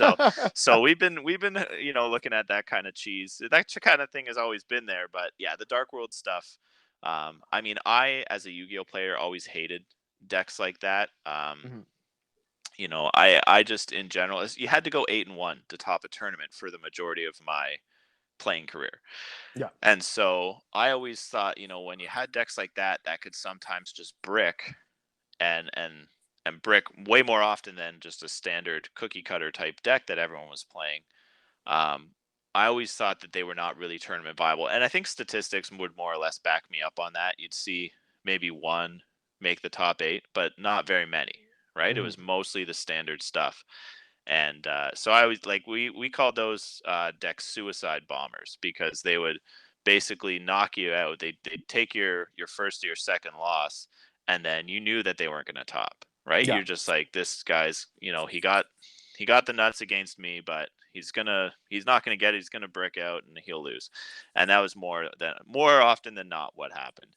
And so I always had a general distaste for decks like that, and different combo style decks in competitive play, because Yeah. again, I approached it with the let's not lose mentality. And when you play that kind of combo style, sometimes it's just out of your hands. I felt that way with burn decks a lot in the early days. People who just run chain burn just Yeah. to try to just eke out wins with using less skill. In other words, just to steal wins away. But you knew that they couldn't rely on it forever. That they were at one point going to get beat. Yeah. Yeah. And it was just, you know, that's exactly it, right? You're always like this. Eventually, Mhm. you will not draw whatever your proper defense card, and you'll just get stomped, right? It Yeah. worked with in like most like anti-meta decks. It would work that same way, right? Mhm. It's kind of a popular card game type of idea, which is that you want to be the one asking the questions. You don't want to be the one having to answer the questions, Mhm. because the first moment you can't answer a question, you're going to lose, Yeah. right? So if you're just the one who's always asking, then eventually you're going to win, right? Mhm. Um, so it was, and I feel like that happened a lot, and I didn't really like a lot of those decks. Eventually, Yu-Gi-Oh kind of went that way, and Yeah. you had to play Teledad, you had to play Infernities. Like, these were just clearly the best decks. Mhm. Infernities is the biggest case of them all, right? You literally had to get down to one card. You had Mhm. to have no cards in your hand. And so you got down to this one card that you're like, if I pop this off and you can't stop me, I'm going to end up with 5 cards on the field and 3 Solemns set. Mhm. Can you stop me? Yes, if you stop me, you instantly win, because I have Yeah. nothing now. But if you can't stop me, I instantly win. So I wasn't a big fan of that, but eventually you had to do it. Yeah, because I had the exact same thought too when I had first heard of Infernity. Obviously, I didn't realize like the kind of impact that deck would make on the meta, but I thought like in theory it sounded bad because you had to completely drain your entire hand in order to win, which is completely against like my philosophy of playing the game at the time. It's like, no, I Yeah, want to have as many resources as possible available to me to be able to win the game rather than just deplete it. But then seeing you guys play it like in events, and then like I think I played the deck at a local. I just borrowed it off a friend for giggles and whatnot. And I want to look with it. Like, okay, I'm like, okay, now I understand like how this is. And it kind of I think that was starting to be kind of like the tipping point where we could start turning like one card into like a +4 +5. Because if you when you get that Infernity Arcane, that's exactly what that card did at that point. It was just yeah, plus plus plus plus plus just off one card alone. yeah. And I remember like it was Lazaro who, and I don't remember what all the requirements were, but they were almost none. Like, it almost was simply, if you have no cards in your hand and you Yeah. resolve. There was like that 0 attack guy that I think special summon 2 from deck, maybe, or something like that. Um, Inferno Mirage. yeah, so I'm Yeah. right there, right? He's special the 2 from deck, so you could just generate everything right Mhm. away, basically. And so it's like, if you got down to just that, then you ended with um like 3 Infernity barriers set, and like a full board, Mhm. including like 3,000 attack monsters and stuff like that, like a 3,000 attack Infernity. So you were not worried about your barrier resolving because they could never deal. Like it was game over. Yeah. But yeah, it's like if you started to do it and then they were like, I have a DD Crow, you're like, okay, you win then instead of me. So it's not the most fun way for me to play, and it's part of why, I eventually did stop playing. But as a business, they definitely had to kind of go that way, and I understand why they did and kept it exciting and selling cards and stuff like that. But for me, it wasn't my preferred Yu-Gi-Oh, not the Yu-Gi-Oh I knew and loved, right? Yeah, it definitely wasn't. We ended up changing. Omar and I actually tested a lot, so that was one of the few events that YC, I think it was either the YCS or maybe it was the Nats in Toronto when I topped with Infernities, where we tested it a lot. And what we found was that if we changed our deck for game 2 and just put in beatdown, so we took out all these like graveyard reborn effects and just put in like cyber dragons and stuff like that. And our plan was simply the only Infernity stuff we really did was like summon a 1900 Arcfiend and maybe summon another guy, right? Like we weren't going nuts on the combo anymore. It was just beat down. So they were looking there at their Shadow Imprisoning Mirrors and their DD Crows and all their like remove from play stuff, going, well, all this kind of sucks against that Cyber Dragon that's punching my face in, right? And so we actually did well. Both of us, I think, topped the next event with that exact strategy. I thought Omar came second at one event, if I recall correctly. With it, I thought did he win an event? I can't even remember. Because I thought he came second at an event. Omar Belden, man, that's a name. Omar Belden, yeah, I can remember I can remember. I'm not sure if it was with Infernities or not, but the first event that he made the top 8 and then ended up being disqualified from the event. Oh, really? I completely forgot about that. Yeah, because he played against his opponent was deaf. And Omar had a deck list error, and the judge came over and said, there's an issue with your deck list, don't start playing. And so they sat there and they waited and the judge forgot about them and came back later and was like, why aren't you guys playing? Let's go, start. And so they started and they played.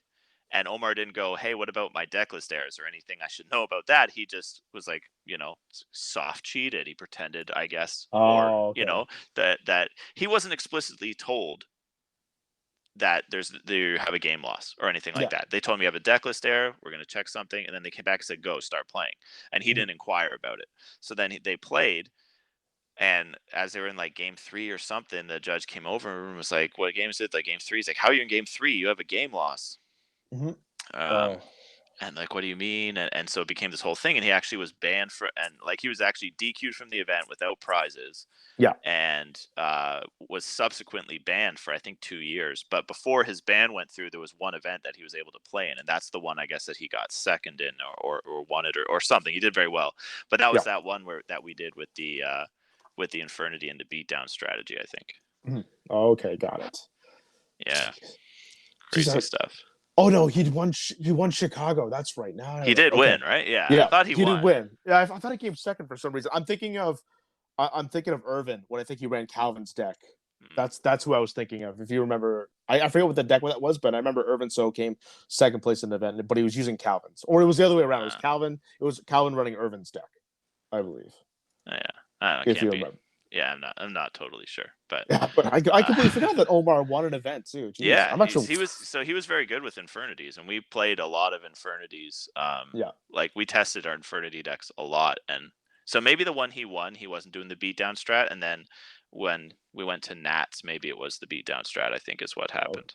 Okay, got it. Jeez, I completely forgot about that name too, and he was actually. I'm actually 1-1 against it, but I actually beat him in the last round of Shonen Jump Hamilton, and this is before this was actually my very first like premier event. I had only played locals before that too, so I was like surprised that I actually beat him. And then I pulled an ultimate Chimera Tech over Dragon in my packs on. I'm like, oh, well, it's a good thing I beat him after all, else I would have got that. And then I think I traded away like that for like 5 Don Zalugs that day, and then like, that completed like all like 44 of my Don Zalugs, I think, or it was really close to it anyway. But 5 Don Zalugs for like free was like, yeah, I'll take it, whatever, I'll do it. Oh boy. And then I remember I remember that you were runner up for one Canadian Nats. You were playing Black Wings, and I remember we had this joke going on where every single like Canadian national champion was Asian. Like they Yeah. were Asian, and I remember seeing the top 8 names. I didn't know Charles Easton back then. I didn't know him. So like when you look at his name, it's like, okay, I'm not thinking his name is Asian.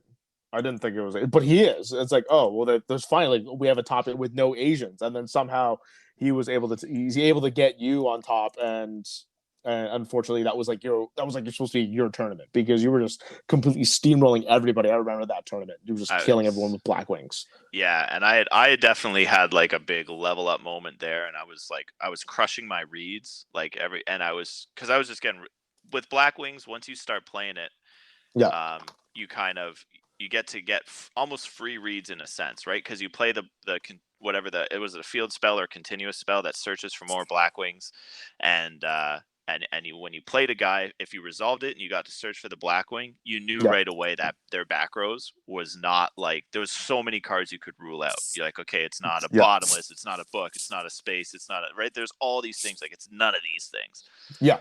So you could really start to figure out what was there and make reads on it, and then just and then their play in association with you already knowing what they had back there, Mm-hmm. it became really easy to know what they had. And that was one of the decks. That was one of the tournaments where um, there's a definitely one of the themes to my playing career was I would play someone a lot, one person, test with them a lot, Mm-hmm. get before the tournament, get whipped, and be like, I'm playing that deck instead. And I had a more like almost safer, maybe more consistent, we'll say, Blackwing deck. Mm-hmm.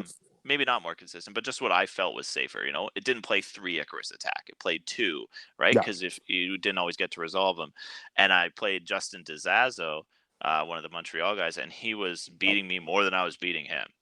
And I'm like, that's not good. So then just took his deck and started testing with it. And I'm like, wow, I'm winning a lot more. Like, this is definitely the way to go. And then I play tested almost exclusively because Canadian Nats was like a day usually, right? Yeah. We'd So, have like it'd be on the Sunday, but like Saturday would just be yeah. for us to like just So Saturday joke was around. because it was the LCQs, right? Last chance qualifiers for Yeah. everyone else, and then we just tested, and I played for hours and hours against another guy who I think was from Montreal who was playing Lightsworn. Mm-hmm. And I, funny enough, I played him in the top 4. I actually beat him in the top 4 of that tournament Mm-hmm. to advance to the finals. And so that was when I made that deck, and I'm like, all I need to do is just side heavily for Light Sworns and a little bit for Rescue Cat, but there was not a lot of people playing the Rescue Cat stuff. Mm-hmm. So I just put in like mad hate for those in my side deck, and had a really successful tournament until just the very last match against Charles. And um he won game 1. Like he got his nuts combo going with the Rescue Cat in won game 1. Yeah. And then my last 2 games, like the hands I drew were just so slow and not good. Like all my side deck coming in, but none of my main deck and stuff like that. Mm-hmm. And squeezed by game 2, and then ultimately ended up losing game 3. And the heartbreak of my career for sure. Like that was a tough one. Has that ever been a feeling you've just always wanted to have, at least before you'd stop playing the game? Is at least like win like one Oh yeah, one major championship? absolutely. Yeah. Mm-hmm. And I still think and talk about that loss to this day. Like Really? if Oof, yeah. yeah, there might be some friends listening to this right now who are like, he's talking about this again, because I've talked about it, right? Like I can remember very vividly everything that happened in that Mm-hmm. final game. I was top decking, and I top decked a Reborn, and he had 3 cards in his hand, and he actually lowered his hand, like he tipped his hand, and I could see one of the cards, and it was a brain control. Yep. And my life was pretty low, and I thought the only shot I have to win this game is to Reborn his X-Saber Airbellum that discards a card when it hits, and hope Yep. to hit the brain control. And if I miss, I Yeah. lose. And I missed, Yeah. and I lost. And maybe I could have Reborn like an Armor Master, and he didn't have quite enough. I think I was at like 42, and he would have been able to have like brain control and like a tomato or something for 39, but he Yeah. couldn't actually kill me. Um, and I might have been able to eke it out if I had done it that way. And so there's people who have heard this exact story because Yeah. it still weighs on me that I was never able to get a win, right? Like Yeah. there's, the jump in Chicago where I played Dale in the second last round and gave him the win and then lost to Lazaro. Other jumps where, there was one where I got knocked out in the bubble by Duncan, things like that, right? Where I just like losing to friends and losing on time in my first one. They do still, even to this day, haunt me a bit, because I really wish I'd been able to get one. That's for sure. Yeah, because I know that Dale's even said something of similar variety after he got his first title, because that was eons ago, and then he's been playing like for years and years and years, and still hasn't been able to get like a second one. And then of course, like, and then not for him to be jealous of whatnot, but then he's seen his brother all of a sudden like win a nationals, win like a couple YCSs in between there, and that's like. Yeah, and Dale knows that he can play just as well as his brother. And he thought, okay, I can at least have one more in me. And I knew that was something that he really wanted to chase, was just getting that second title. And of course, like once you get one, you want to have another one. But even getting that first one's just difficult enough as it is. Yeah, and there's definitely, there's elements of luck to any kind of game, right? Yeah. And you got to be able to deal with it, Yeah. which is something I eventually grew up and found out. But and like the three of us, when we play tested together a lot, we didn't even really play test that much because we just assumed that the three of us were good enough that just whoever drew the better hand, like we assumed whenever we beat each other that just whoever got the luckier hand, whoever got the better cards is going to win, right? Like we were like, what's the point of us playing each other? It's just going to be whoever was hot, right? Or whatnot. That's going to win. And that same Blackwing event, actually, I played Dale, and I, for lack of a better term, kind of stomped the crap out of him because I god-handed him like real bad, right? Like he was playing Light Sworns, and I was just like, dust shoot, get rid of a guy, mind crush your other thing. Okay, you got like 3 dead cards in hand, set a solemn. He like drew, he played the draw card, the Light Sworn draw card. I just solemned it straight away. It was like, I know the rest of your hand's dead. Yeah, recharge. Yeah, and I just solemned that, and then he was dead in the water, right? And I beat him very quickly. It was a swift 2-0. We actually he went back. We went back to the friends table. I decided to take a bit of a walk because I'm like, he was upset, right? And I'm like, I'm not going to poke the bear right now. And after getting that lucky, like I know how that feels. I know how it feels to get knocked out of a tournament. Just getting, God handed. And I've definitely blown up at people in my time, and we didn't blow up at each other, but I figured I'd give him a bit of space before coming back. Yeah, fair enough. Because I've been there before. Like I used to be hot headed. Now I'm definitely a lot more level headed than I used to be back then. But I know I've had my fair share of just people kind of snapping at me. I was like, okay, maybe give them a couple minutes before I should actually like go talk to them. Because I remember we came up from Peterborough to go play at one Card Masters local, and I think this was like Zombies was the format at that time. This was like, I think Lazaro was like somewhat fresh off his YCS top. No, I'm sorry, but either way, we were playing and Dale was playing Zombies, and he was playing against my friend Ian in the finals. And I remember that he played Snipe Hunter. And I think he rolled like 4 6s and 1s. Like he whiffed on it. I got him a die. Yeah. So I got him another one, and he's like, get this crap away from me. He just threw it away from me. I was like, okay. I'm like, I'm giving him space. Like he's visibly frustrated. I get it, because I don't know how many times like I've heard stories of people get enraged or upset when they roll like 3 to 4 like Snipe Hunter missiles when they just need one. I don't know if you've been a victim of that or not, but I'm sure you've heard enough stories about it. Oh yeah, or you just lose to like runner or something like that. Or I lost to Morphing Jar. Morphing Jar was the bane to my existence because of my control play style and my don't lose and my waited out type thing. I just get wrecked by Morphing Jar all the time. Oh yeah. And I hated that stuff. But there's definitely people who've had worse beats, but I was really bad at controlling my temper. I got mad at people very easily. I lashed out at them, and there's no fault of their own. Like they would just play their cards well, and I'd get mad at them because they made a mistake during that game, but they still beat me because they got lucky, and I made sure to let them know about it. And it was a really crappy thing to do as a human, but I was younger and dumber, and I can look back on it now and say that was a really bad thing, and I just what can I do other than try to teach my son not to be like that? Is basically all I can really do, I think, is say it's but yeah, there was definitely, I remember one tournament I wasn't qualified yet for Nats. Yeah. And I went 0-2. I went 0-1, and then in my second round I lost again, right? To like a kid playing Light Sworns who just got the Light Sworn God Hand. Yeah. And I tore into this poor kid. And I think some of my friends like even saw me and they were like, damn, like, that poor kid, he was just trying to play Yu-Gi-Oh! And you got, you lit him up. And and I was just so down and dejected. I actually in the next round got a bye, like at 0-2, right? There was an uneven number of people, so I got a bye, and I'm like, man, this is the lowest I've ever been in my Yu-Gi-Oh! Playing career. I'm getting free wins in round 3. Like, this is not good. Yeah. And then in round 4, I played against an 0-3. And and I'm like, and I got paired down in round 4. Like, Yu-Gi-Oh! Gods are really just smacking me in the face right now. And I won that game. And then in round 5, I got paired against someone who was 1-4. And I'm like, I got paired down again. So I went and talked to them, and they were like, oh no, you got mistakenly registered as a loss in round 3. And I'm like, oh, so I lost to the bye. Like, that's where I am at in my life right now. I had a free win and I lost somehow. That's what you're telling me. Oh no. And they're like, okay, they're like, it's too late for us to go back and fix it. So just play out the tournament, and then we're gonna add a win at the end for you. Oh, okay. I'm like, okay. So I ended up I ended up playing all these people who are one loss, like I basically paired down every round. I'm playing people with no sleeves and stuff like that. Yeah. And eventually go on to top that regionals, or not top, but top 32 or whatever it took to make Nats. And I actually qualified for Nats. And so that might have even been that Nats. Who knows? But it was just unbelievable, from the lowest point to, hey, we're back, right? Yep.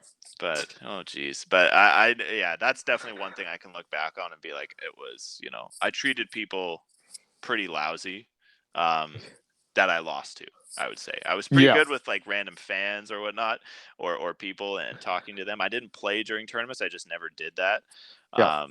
But I'd give people the time of day and talk and chat and stuff. But if somebody lost to me and I thought that they were not as good as me, I was not a nice person.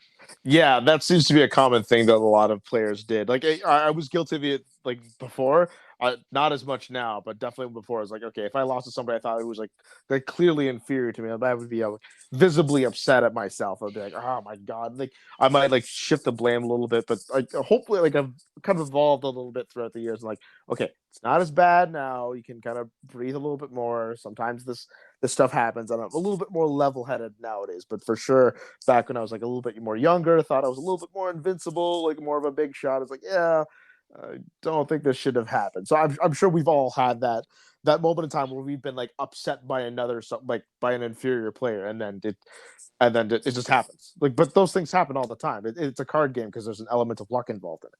Yeah, and it was difficult for me to understand that, especially from where I started, right? In traditional format, I swear I won like 80 to 90% of my games. Like, I just never really seemed to lose in traditional format, which is kind of crazy to think back. There were so many powerful cards, anything could happen, but I always just kind of seemed to win.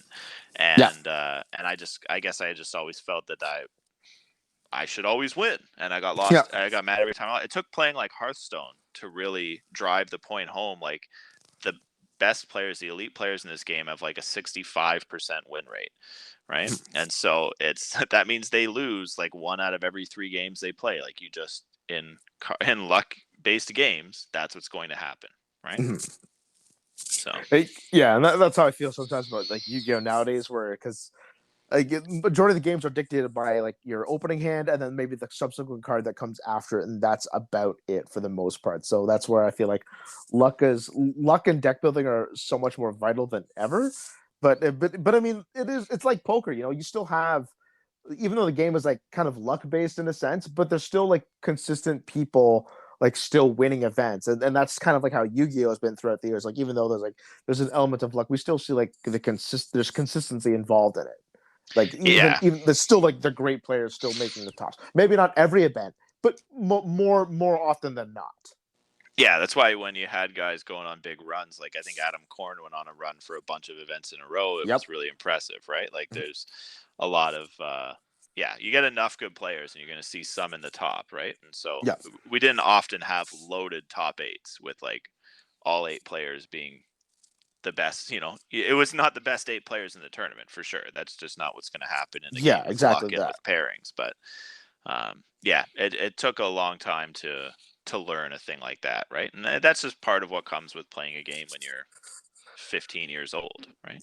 Yeah, exactly Yeah. that. Because like sometimes it's your day, sometimes you're not. Sometimes it's not. Because when I remember, like when I won my first regionals in Montreal, I only lost one match the entire day, and then I used the exact same deck. Not even a month later in Toronto, I go 4-4. It's like, okay, well, you know what? It wasn't my day. Yeah. It happens.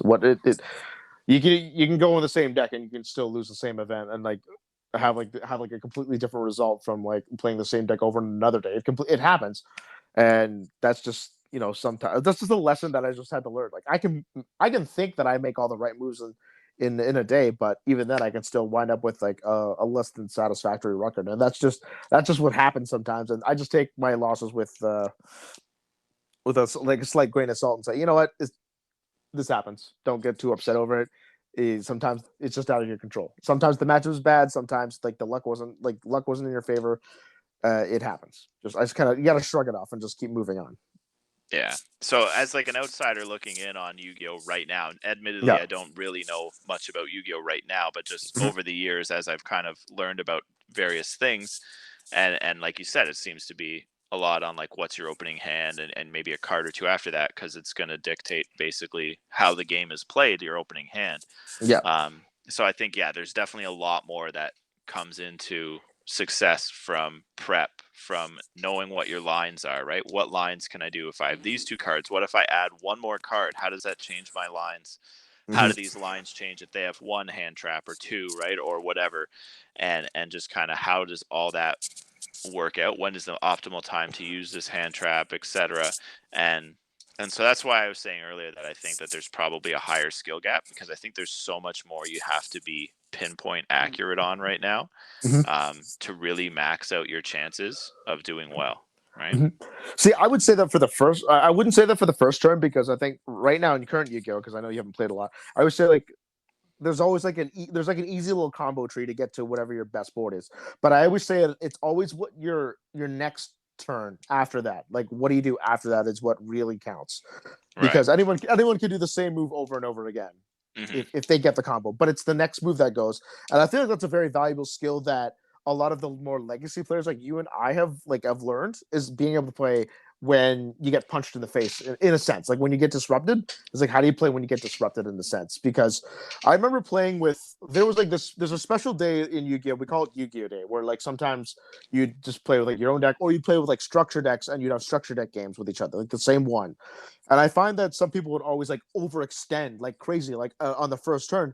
And I remember like when we played, it was like that was completely taboo to do. Like we would never ever put all of our cards on the table on one turn. We would like sparingly use them and try to like control our opponents down because like we had so many like power cards that would like completely kill boards. Like we had like Heavy Storm, Dark Hole, Regeki, all that stuff. So we really had to learn how to like manage our resources, in other words, by not overcommitting. If Yeah. you even have an idea what I'm saying. Yeah. I definitely know what you're saying, but that also kind of changed too, right? Like when we got into Teledad, that Yeah. was like I topped Detroit there, and that was another kind of like a level up moment I had during that tournament. Was like all I need to do, turn 1, I can just make a Stardust and set everything, Yeah. and then like and that's what we started calling it. We called it mounting, right? And we're basically like, okay, we just kind of set this up, and we say, can you deal with it? Yeah. And most of the time, the answer was no, right? Yeah. And so if you just saw him the right card, or you did the right thing here, you just have this Stardust that would live forever. And so it became this game of just make a Stardust and protect it and win, right? And you could Mm-hmm. just quote unquote overextend, because you're like, this is unbreakable. Like it's not overextending if they can't break it. Yeah. And and so, but earlier, yeah, overextending was anything. It was as simple as setting goats on your first turn. and then they summon a Sangan, and you're like, crap, I have overextended because now I have goats out here, and what am I going to do? Like, this Sangan's going to start hitting me for 1,000. I could play my goats, Mhm. but then that just opens me up to 2-for-1 trades if I try to do anything later, and they just torrential it, or I could just lose out on all these goats or whatever, right? Like, I Mhm. have no effective play against that Sangan with just my goats set, right? Yeah. And so it was much easier to overextend, and anything there was so many things that could be viewed as overextension. Overextension was simply just, you had a DD Warrior Lady out and you summoned Breaker as well. That was Yeah. overextending back in 2005. Like, oh, you're putting a second monster on the board. What are you, a crazy lunatic? Yeah. Right? You could lose out. You can get 2-for-1 on so many things now, right? Yeah. And we just never did that. Yeah, exactly that. So that's why I always felt that when I would play people with more of these like kind of like remedial decks or like these starter or structure decks, that I had like this advantage because I knew how to grind the game out. I knew how to manage more resources a little bit better when I knew that there was going to be more than just like one turn that was going to happen. Like if we like I played so many games where I've had like 20 turns, 25, 30 turns. Like I knew how to grind against those decks, and I played decks that would want to have like be drawn out and be long. So like I felt like I had that advantage, and like I won like 2 consecutive Yu-Gi-Oh days because of it, because a lot of my local players didn't really play back in the day when I played. So I had that idea of like, okay, don't overextend, manage your resources properly by like learning when to play your cards. Like for example, like again, you go back to the Chaos Sorcerer thing where you would only use your Chaos Sorcerer to try to like remove a problem card rather than just using as merely just like a beat stick. Mm-hmm. Like you want to get like a proper trade off it, and that's what I would do a majority of the time. Like I always live by the rule where like life points didn't matter until you die. I always said, if you Yeah. give me 1 life point, I'm going to win the game. I just need 1, and then I'm fine. If like you can have 1 card, but I have 10 cards and I'll have 1 life point. I'm still going to win the game. That's what I always had that mentality with me every time I played. Yeah. Oh yeah, like that's even goes back to what I said about the guy who's like, who's winning, right? Yeah. Like, and you would say, well, technically by life points, yeah. I wouldn't even say that. I would just say I am. Like, Yeah. and if they went, well, I've got more life, I'd be like, that doesn't matter. Life Yeah. points don't matter. What's the position? Are you in a position where you're gonna remove my life points? No. So life Yeah. points don't matter, right? And Yeah. and your heavy's gone. The faiths are knocked. I'm not losing this game Yeah. by life Pretty points. much. It is going Yeah. to be a who runs out of cards battle. Yeah. So, yeah. But that's like a measure that's like a measure of the game, like nowadays. Well, before, like with like to like the lower tier players would be like, oh, who's winning? Well, they've got higher life points, so they're winning. Like, no. And you kind of look at it in sports. Like, we'll take baseball for example. Like, let's say if you're down by 1 run, but you have the bases loaded and there are no outs, and you have your slugger coming up to bat, it's like odds are that score is going to change. Even if you hit a sacrifice fly, that's going to be 1 run in. So like it's all about the situation that's presented to you, and like I would probably take the person who's down but has bases loaded and has 0 outs. I'd probably expect at least 1 run to be scored. Yeah, I get what you mean there. Yeah. It's You expect the team that has the bases loaded is going to take the lead, right? yeah, or at least yeah. tie the game in that sense, because it's a pretty safe bet at that point. They have control offensively for the most part. Yeah. Yeah, I get what you're saying there. Yeah, that's the way of it. And it's great that I was able to catch you on a bye week on your baseball league, so we can be able to do this. yeah, it was nice. Yeah, I know we've been trying to connect for a bit here, but yeah, life's been pretty crazy. You too. Congratulations, I think, are in order here on yes, sir. you're engaged, right? Yes. That's awesome. True. Yeah, so you're technically the first podcast I've had ever since I've become an engaged man. So yes, Yeah. and I know that. Congratulations. Thank you, and congrats. I know you and Jessica just celebrated an anniversary a couple weeks ago, 7 years, and yeah, I even remember her like when you first started dating. I'm like, oh yeah, she's really pretty. Yeah, I hope her and Matt stay for a while. Like I even remember her maiden name. I'm pretty sure her maiden name is Roots, if I recall correctly. Yeah. It's been that long ago. I still remember it. That's funny. Yeah, things are good. Yeah, and great. I mean, you got a career now. You've got a couple kids behind you. And you've had a long-lasting marriage. Man, I've been really happy for you to see the way that you've evolved, especially since you've got out of the game. That your family, man, everything like that, man. Like I respected you before. Like when we played this game, like I didn't like when I lost you in that nationals. there were no sour tears, man. I was like, I was happy for you, man. Like we played a really good match, and I was, glad. Like if I had to lose to somebody, at least it was someone that I knew that I liked and I respected. So I was like, okay, it's to Matt. It's all right. Not a big deal. He's clearly the better player. Don't worry about it. You'll have your time again another day. So, it's just nice to see that we're up to this point in our lives now that we can we've got something behind us now, like something nice behind us. Yeah, thanks for saying that. And yeah, and then I love the stuff that you're doing. Honestly, it's two of the things that you're doing are things that I like. You have this podcast, which is pretty cool, and you're a Yeah. sports journalist, and like both of those things were two things that at points in my life that I thought I should do this, and you're doing them, so that's pretty cool. I'm almost a little bit jealous of it, but I'm happy with where I am too. But Yeah. it's Fair enough. it's really cool, right? You're doing some things that are fun and exciting, and that's really cool. Is kind of the only way to say it. Yeah, it really is, and it's just nice to know that you have like a good life that's just outside of Yu-Gi-Oh as well. Like if you like took away Yu-Gi-Oh in my life, I could still say that I have a pretty good and like rich and full life even without the game. And I think that's a really big thing to say nowadays, especially for people like you and I at this age and this point in our lives right now. Like we're in our early 30s at this point, so we it's kind of expected that maybe we'd have like a partner at this point in time, maybe not some kids, or at least like a pretty stable job at this point.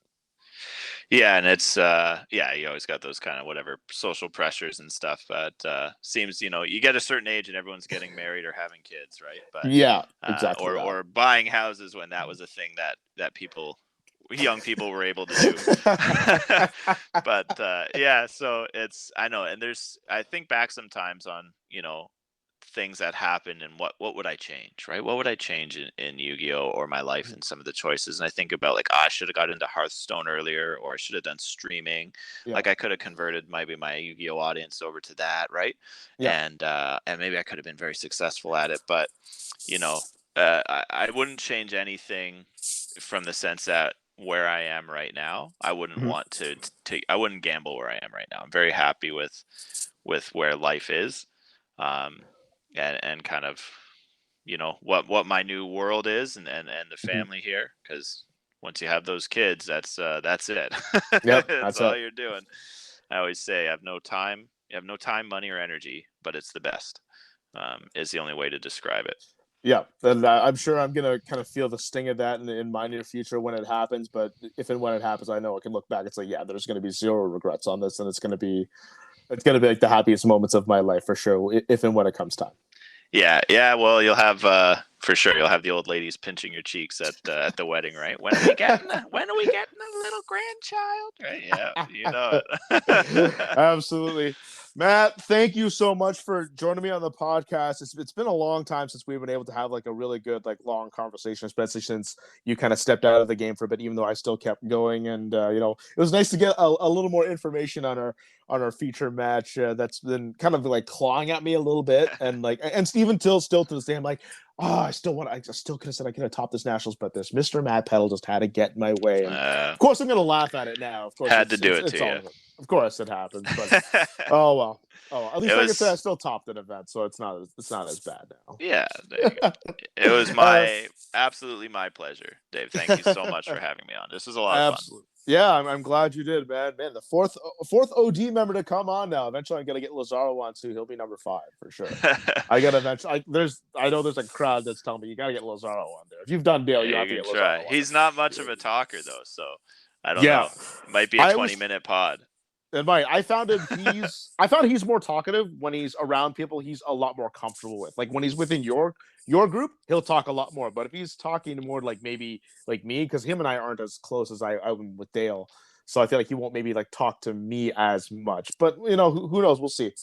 Yeah, he might be better now. I might be just throwing him under the bus for no reason. He was definitely shyer earlier on, but you're absolutely right. He comes out of his shell when he's comfortable.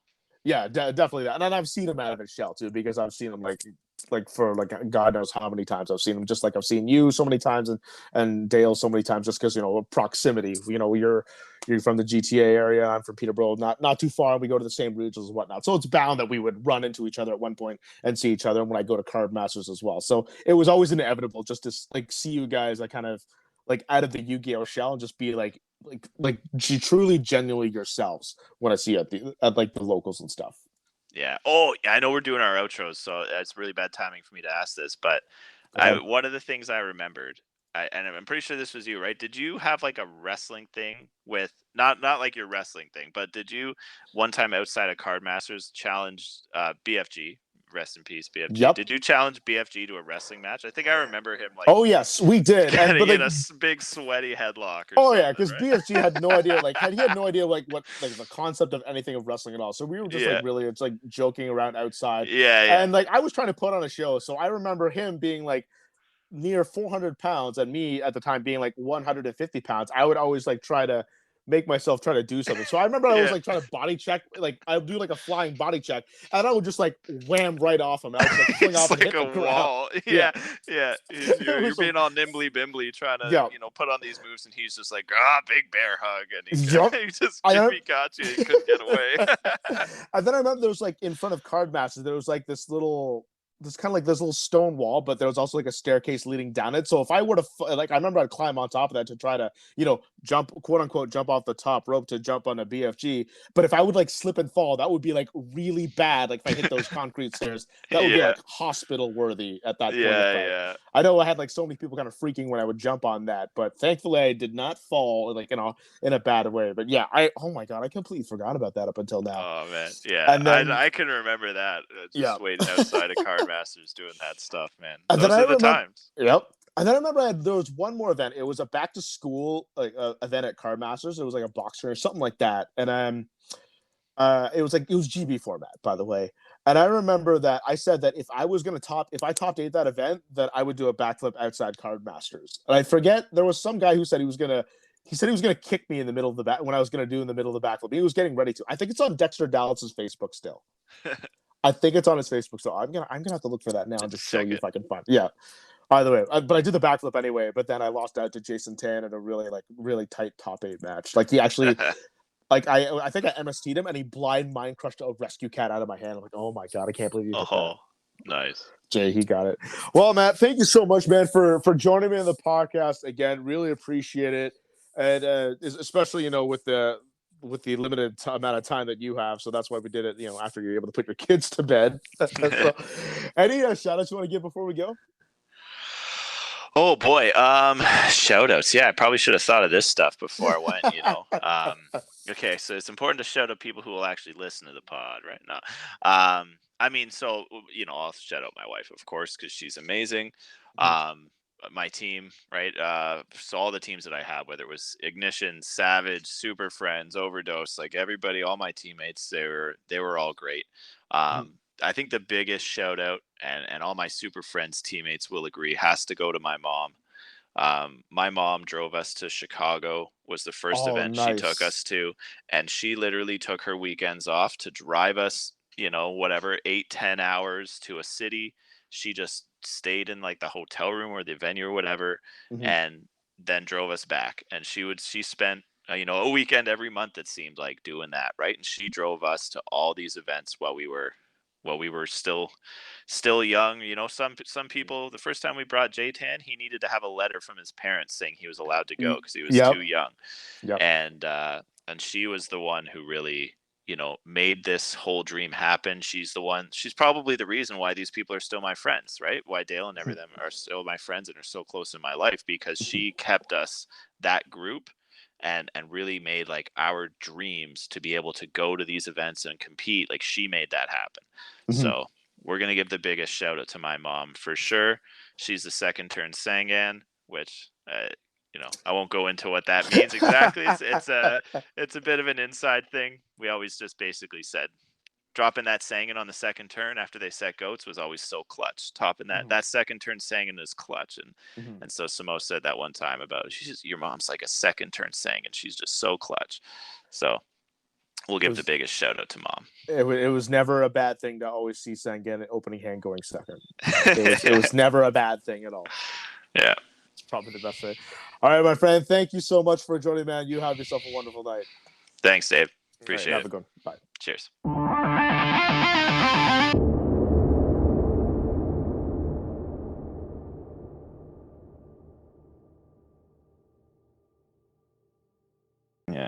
excited. Hey, talking about the feature match stuff. Oh yeah, You won your other 2 feature matches, eh? Yeah. So you're the only nice. one who's been able to beat me so far in a feature match, which I will definitely highlight. And our one-sided rivalry is definitely something we're going to talk about for sure.